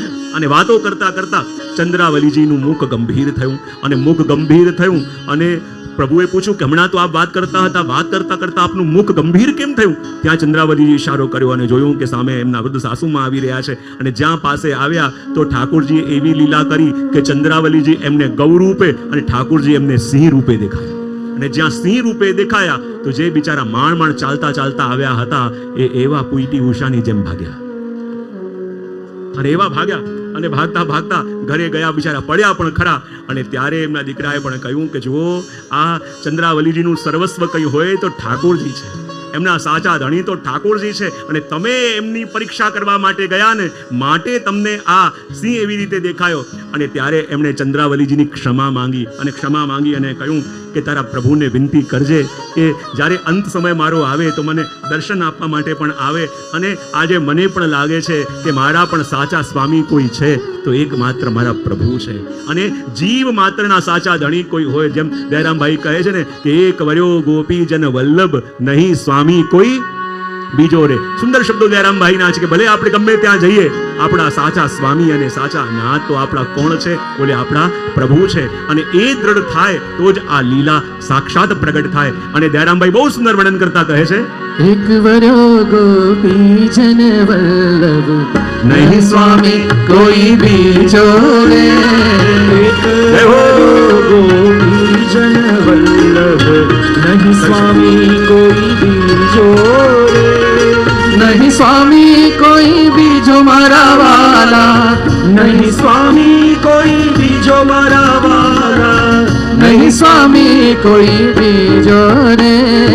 એક વર્યો ગોપીજન વલ્લભ નહીં સ્વામી કોઈ બીજો રે.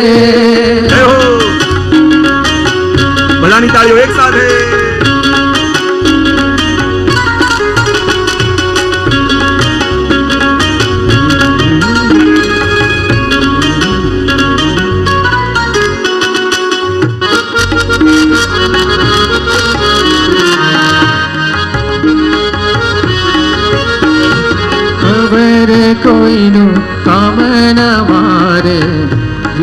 બીજો કે ત્રીજો રે અવર કોઈનું કામ ન મારે ત્રીજો કે ત્રીજો રે નહીં સ્વામી કોઈ બીજો મારા વાલા નહીં સ્વામી કોઈ બીજો મારા વાલા નહીં સ્વામી કોઈ બીજો રે એક વરો ગોપી જન વલ્લભ નહીં સ્વામી કોઈ બીજો રે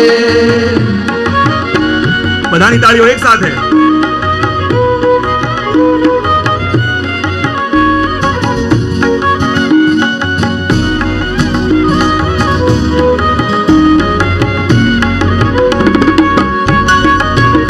જય હો. બધાની તાળીઓ એક સાથે.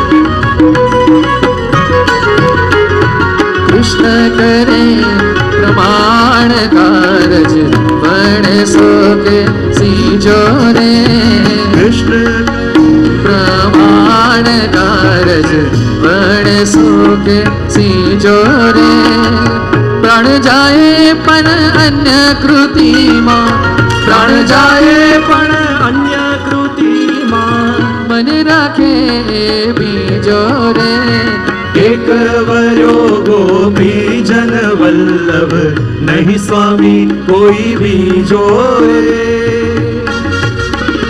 નહીં સ્વામી કોઈ બીજો મારા વાલા નહીં સ્વામી કોઈ બીજો મારા વાલા નહીં સ્વામી કોઈ બીજો રે એક વરો ગોપી જન વલ્લભ નહીં સ્વામી કોઈ બીજો રે જય હો.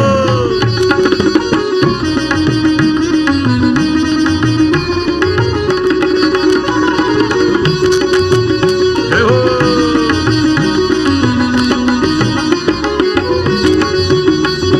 સુખી દુખી જે ગમે તેમ રાખે એના ગુણ હું ગાવું રે સુખી દુખી જેમ ગમે તેમ રાખે એના ગુણ હું ગાઉં રે વિના એ મૂલનો ઘરનો ગુલામ વિના એ મૂલનો ઘરનો ગુલામ વેચે ત્યાં વેચાવો રે એક વર્યો ગોપી જન વલ્લભ નહીં સ્વામી કોઈ બીજો રે નહીં સ્વામી કોઈ બીજો મારા વાલા નહીં સ્વામી કોઈ બીજો મારા વાલા નહીં સ્વામી કોઈ બીજો રે એક વર્યો ગોપી જન વલ્લભ નહીં સ્વામી કોઈ બીજો રે जय हो. सभी की तालियां भाव से.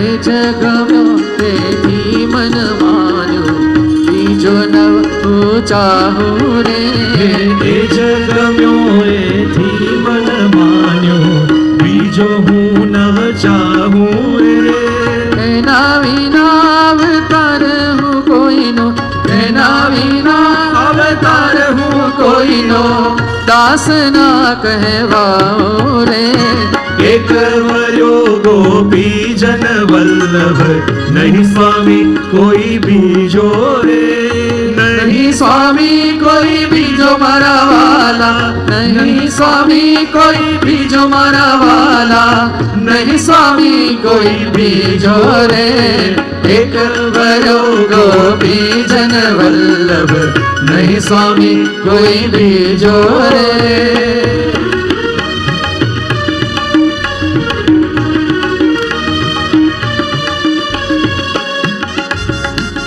जय हो.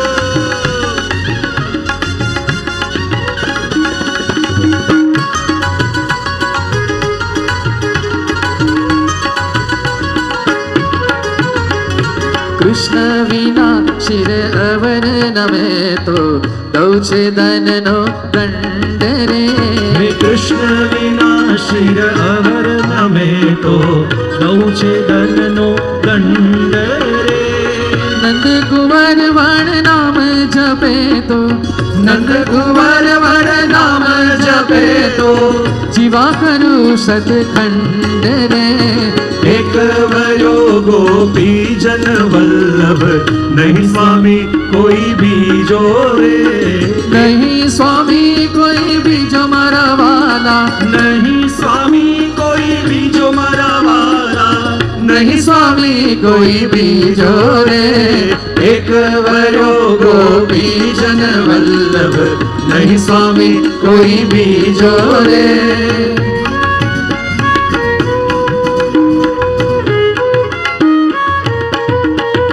જય હો.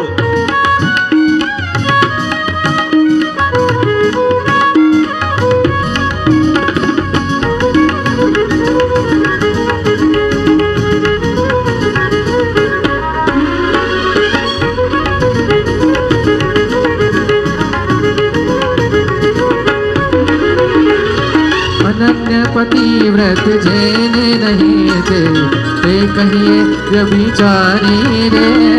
અનન્ય પતિવ્રત જેને નહીં તે કહીએ વ્યભિચારી રે. શ્રી ગુરુદેવ ન ભાવ જો કહે, શ્રી ગુરુદેવ ન ભાવ જો કહે, દયો સદા ટેક બારી રે. એક વયો ગોપીજન વલ્લભ નહીં સ્વામી કોઈ બીજો રે. નહીં સ્વામી કોઈ બીજો મારા વાલા. નહીં સ્વામી કોઈ બીજો મારા વાલા. નહીં સ્વામી કોઈ બીજો રે. એક વર્યો ગોપીજન વલ્લભ, નહીં સ્વામી કોઈ બીજો રે. અવન કોઈનું કામ ન મારે, ત્રીજો કે ત્રીજો રે. હે અવર કોઈનું કામ ન મારે, રીજો કે ખીજો રે. કૃષ્ણ કરે પ્રમાણ કારજ, કૃષ્ણ કરે પ્રમાણ કારજ. વણસો કે સીજો રે. એક વર્યો ગોપીજન વલ્લભ નહીં સ્વામી કોઈ બીજો રે. નહીં સ્વામી કોઈ બીજો રે. નહીં સ્વામી કોઈ બીજો રે. એક વરો ગોપીજન વલ્લભ. નહીં સ્વામી કોઈ બીજો રે. નહીં સ્વામી કોઈ બીજો મારા વાલા. નહીં સ્વામી કોઈ બીજો રે. એક વયો ગોપીજન વલ્લભ, નહીં સ્વામી કોઈ બીજો રે. વજયાત્રાનો ક્રમ આપણો ચાલી રહ્યો છે અને જ્યારે જ્યારે પણ યાત્રાનો મુકામ થાય, કેટલા કેટલા વજયાત્રા કરી છે, તો વજયાત્રાની અંદર જ્યારે જ્યારે પણ મુકામ થાય ત્યાં રાતે બધા વચનામૃત પણ થાય કે ન થાય. તો એ જ શૃંખલાની અંદર જ્યારે બહુલાવનની અંદર આપણી યાત્રા આજે આવી છે, તો આજે ચિરાયુષ્માન દ્વારકેશલાલજીના વચનામૃતનો લાભ પણ આપણા સૌને પ્રાપ્ત થશે. અને આજે રાત્રિના સમયમાં જે પૂર્વમાં એનાઉન્સમેન્ટ થયું, જે ખૂબ જ પ્રસિદ્ધ સિદ્ધહસ્ત અને ખૂબ વ્યસ્ત એવા જે આપણી પાસે ડૉક્ટર્સ અને જે આયુર્વેદાચાર્ય આજે આપણા મધ્યમાં છે, એમનું બહુમાન પણ અહીંયાથી થશે. અને રાત્રિના સમયમાં 8:30 વાગ્યાથી એમનું નિર્દેશન અને એમનું માર્ગદર્શન અહીંયા બધાને પ્રાપ્ત થશે. એનો લાભ પણ લઈશું અને જેની વિસ્તારથી હમણાં દ્વારકેશલાલજી પણ એમના વચનામૃતમાં સૂચના આપશે. તો હવે આગળ વચનામૃતનો ક્રમ. બોલીએ શ્રી કૃષ્ણ કનૈયા લાલ કી જય. જય જય શ્રી રાધે, જય જય શ્રી રાધે, જય જય શ્રી રાધે. કારણ કે હવે વ્રજમાં છીએ તો એકલા કૃષ્ણનું નામ લઈને ગાડું નહીં ચાલે. શ્રી રાધાજીનું પણ સ્મરણ હવે રોજ કરવું પડશે આપણે. બોલ શ્રી વલ્લભાધીશ કી જય. હમણાં જે ધોળ થયું એ જ રાગમાં ખાલી બોલું છું. પાટોત્સવ આવ્યો શ્રી વ્રજધામનો, વૈષ્ણવોની ભીડ ઉમટી રે. મહારાજ શ્રી વ્રજેશ કુમારજીનો સંકલ્પનું સાકાર સ્વરૂપ તે, વલ્લભ કુલ કૃપા વરસાવે, તે વૈષ્ણવો લૂંટે રે, તે વૈષ્ણવો લૂંટે રે. 22મો પાટોત્સવ છે, એને 22 કહેવાય. 20 એટલે 20, 2 વખત 20 ને 20 કેટલા થાય? 40. 40 ચાલ અને ઈશ. આપણે ઈશ્વરને કહે છે ઈશ્વર મારી સાથે 40. અને એ જ ઈશ્વર એટલે આપણા માટે તો વલ્લભકુલ જ છે, અને એ જ વલ્લભકુલ આપણા સમક્ષ પ્રગટ અહીંયા બિરાજે છે. અને આજે દ્વિતીય દિવસની આ શૃંખલામાં આપણી મધ્યમાં પૂજ્યપાદ ગોસ્વામી શ્રી બ્રજેશ દ્વારકેશલાલજી મહોદય શ્રી વિરાજમાન છે. આપણે નતમસ્તક થઈ આપશ્રીના શ્રી ચરણોમાં વિનંતી કરીએ કે આપના દિવ્ય વચનામૃત દ્વારા અમને આપ્લાવિત કરશો, અમને કૃતાર્થ કરશો. બોલ શ્રી વલ્લભાધીશ કી જય.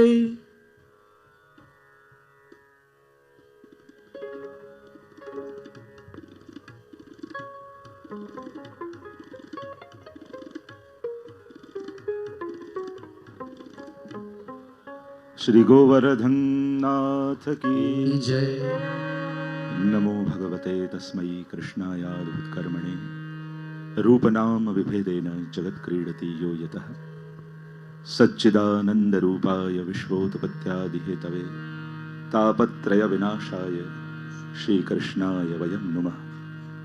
निस्साधन जनोद्धार करण प्रकटीकृतः गोकुलेश स्वरूप श्री वल्लभ शरणं मम. योऽन्तः प्रविश्य मम वाचमीमां प्रसुप्तां सञ्जीवयत्त किल शक्तिधरस्वधाम्ना अन्यांश्च हस्तचरणश्रवणत्वगादीन् प्राणान् नमो भगवते पुरुषाय तुभ्यम्.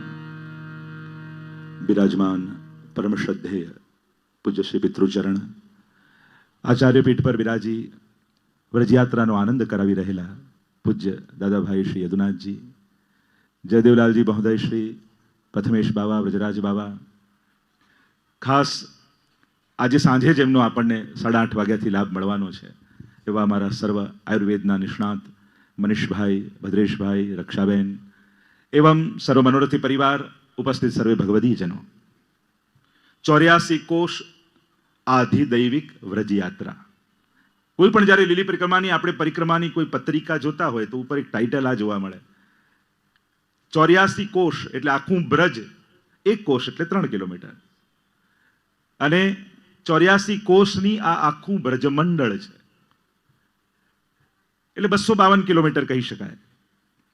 84 શબ્દ બહુ જ મહત્વનો આપણે ત્યાં એ પણ પુષ્ટિ માર્ગમાં વિશેષ રૂપે અને સમગ્ર શાસ્ત્રોમાં જોવા જાઓ તો એ 84 લાખ યોની, જો આ માનવ દેહની જે મહાનતા ગણતા હોઈએ છે આપણને એમ થાય આ જન્મમાં નહીં તો આવતા જન્મમાં, અને આમ કહીને બહુ લાઇટલી લઈ રહીએ છીએ. જો ઘણીવાર થોડું પણ મોડા પડવું એ બહુ લાંબો ચક્કર કરાવતું હોય છે. કોઈ ટ્રેન પકડવા જાય ને એમ કે હું 5 મિનિટ મોડો પડ્યો, એ 5 મિનિટ નથી મોડો પડ્યો, એ 24 કલાક મોડો પડ્યો છે. હવે બીજી ટ્રેન 24 કલાક પછી આવશે. કોઈ એક્ઝામ આપવા જતું હોય વાર્ષિક અને કે હું 10 મિનિટ મોડો પડ્યો, એ 10 મિનિટ મોડો નથી પડ્યો, એ 1 વર્ષ મોડો પડ્યો છે, કારણ કે હવે એક્ઝામ આવતા વર્ષે આવશે. એમ કદાચ આ જન્મ ચૂકી ગયા ને તો તમે આ જન્મ નથી ચૂક્યા, તમે 84 લાખ જન્મો ચૂકી ગયા છો. કારણ કે 83,99,999 યોની પછી આ માનવ દેહ યોની પાછી મળશે. એટલે ઘણીવાર થોડું પણ વિલંબ બહુ લાંબો અંતરાય ઊભો કરી દેતો હોય છે. આ 84 કોષની પરિક્રમા માનો 84 લાખ યોનીમાંથી આપણને મુક્ત કરે છે. આ બ્રજમંડળ એ કેવલ કોઈ ભૌગોલિક ભૂમિનો ટુકડો નથી. વૈષ્ણવ માટે આ કોઈ ઐતિહાસિક સ્થળી પણ નથી કે જ્યાં કોઈ ભૂમિ ઉપર કોઈ ઘટનાઓ ઘટી હતી. એ રીતે પણ આપણે વ્રજમંડળને જોતા નથી. વ્રજમંડળ એ લીલા સ્થળી છે. ઐતિહાસિક સ્થળ અને લીલા સ્થળમાં ફરક એટલો છે, જ્યાં કોઈ ઘટનાઓ ઘટી હોય અને જ્યાં ભૂતકાળ ભારોભાર ચિહ્નો દ્વારા ભરાયો હોય એને ઐતિહાસિક સ્થળ કહેવાય, અને જ્યાં લીલાઓ ચાલી રહી હોય એને લીલા સ્થળી કહેવાય. બ્રજમાં ભૂતકાળ નથી, સદાય વર્તમાન કાળ છે. અને એટલે જ તમે 84 આપણા અષ્ટછાપ ભગવદીઓના પણ કીર્તન જોશો ને તો કોઈ કીર્તન ભૂતકાળમાં નથી, કારણ બ્રજમંડળમાં સદાય ચાલુ વર્તમાન કાળ, પ્રેઝન્ટ કન્ટિન્યુઅસ ટેન્સ છે. અને દરેક અષ્ટસખાની વાણીના કીર્તન જો, દેખો રી હરિ ભોજન ખાત, આજ દધી મીઠો મદન ગોપાલ, તમે બધા જ કીર્તન જુઓ, કોઈ ભૂતકાળમાં ભગવાને આવું કર્યું હતું એવું કોઈ કીર્તનમાં જોવા નહીં મળે. દરેક કીર્તનમાં જોવા મળે છે કે આ કરી રહ્યા છે, લીલાઓ ચાલી રહી છે. અને એમાં પણ બંને પ્રકારની લીલા, અહર્નિશ દિવસની લીલા અને રાત્રિની લીલા. આ એક એક સ્થળોના જે મહાત્મ્ય તમે ગાઈ રહ્યા છો, અને કેવલ મહાત્મ્ય નથી વર્ણન થતું, માધુર્યનું પણ વર્ણન થાય છે. વ્રજની મહત્તા એવી છે જ્યાં ભગવાનનું મહાત્મ્ય પણ છે અને માધુર્ય પણ છે, સામર્થ્ય પણ છે અને અસમર્થતાનો આનંદ પણ ભગવાને આપ્યો છે. અને ભગવાનનું મહાત્મ્ય એ જ છે. અને શું છે કે ભક્તના ભાવને આધીન થઈ એ અસમર્થ બનવા પણ સમર્થ છે, એ જ એનું સામર્થ્ય છે. દુનિયાને જમાડનારો પરમાત્મા માની આગળ હાથ ફેલાવીને દે દે મૈયા માખણ રોટી આવું બોલી શકે છે, એ જ એની મહાનતા છે. અને આ વ્રજની મહિમા, અને જેની આગળ પણ વ્રજ શબ્દ લાગે તો એની મહત્તા કંઈક જુદી છે. ભક્તો દુનિયામાં ઘણા છે, પણ આગળ વ્રજ લાગી જાય તો વ્રજ ભક્તોનો મહિમા તો કંઈક ન્યારો જ છે. ભાષાઓ દુનિયામાં ઘણી છે, પણ આગળ વ્રજ શબ્દ લાગે તો વ્રજ ભાષાની માધુર્ય કંઈક જુદું જ છે. અરે વો ભાષા મેં જામે માંગ માંગ કર માંગી રોટી. એટલે ત્યાં તો પ્રભુ કહે છે ને કે આ ભાષા એવા છે ને કે જે વેદોની પ્રશંસા કરતા પણ મોકું લાગત વ્રજ કી ગાલી મીઠી. આમાં ગાળી પણ ભગવાનને મીઠી લાગે છે, એવી ભાષા. ભોજન ઘણું છે, પણ વ્રજનું ભોજન કહ્યું ને આપણે કે ભાવે તો એ ટેજાલ ટોળના ગનામાં પધાર્યા, અને અનેક પ્રસંગો તો ઘણા બધા છે. અને જાકો હોત શાક સંધાનો બેજર કી રોટી ब्रज को यह मेवा एक टेटी. बेजर की रोटी, टेटी को शाक, दही और संधानो, यही तो ब्रज को भोजन है. તો બ્રજના ભોજનની પણ મહિમા છે. એમ ભૂમિ તો આખા પૃથ્વીમાં છે, પણ બ્રજભૂમિનો મહિમા કંઈક જુદો જ છે. વરાહ પુરાણ એમ કહે છે કે આ બ્રજમંડળ છે ને એ ભૂમિનો ભાગ નથી.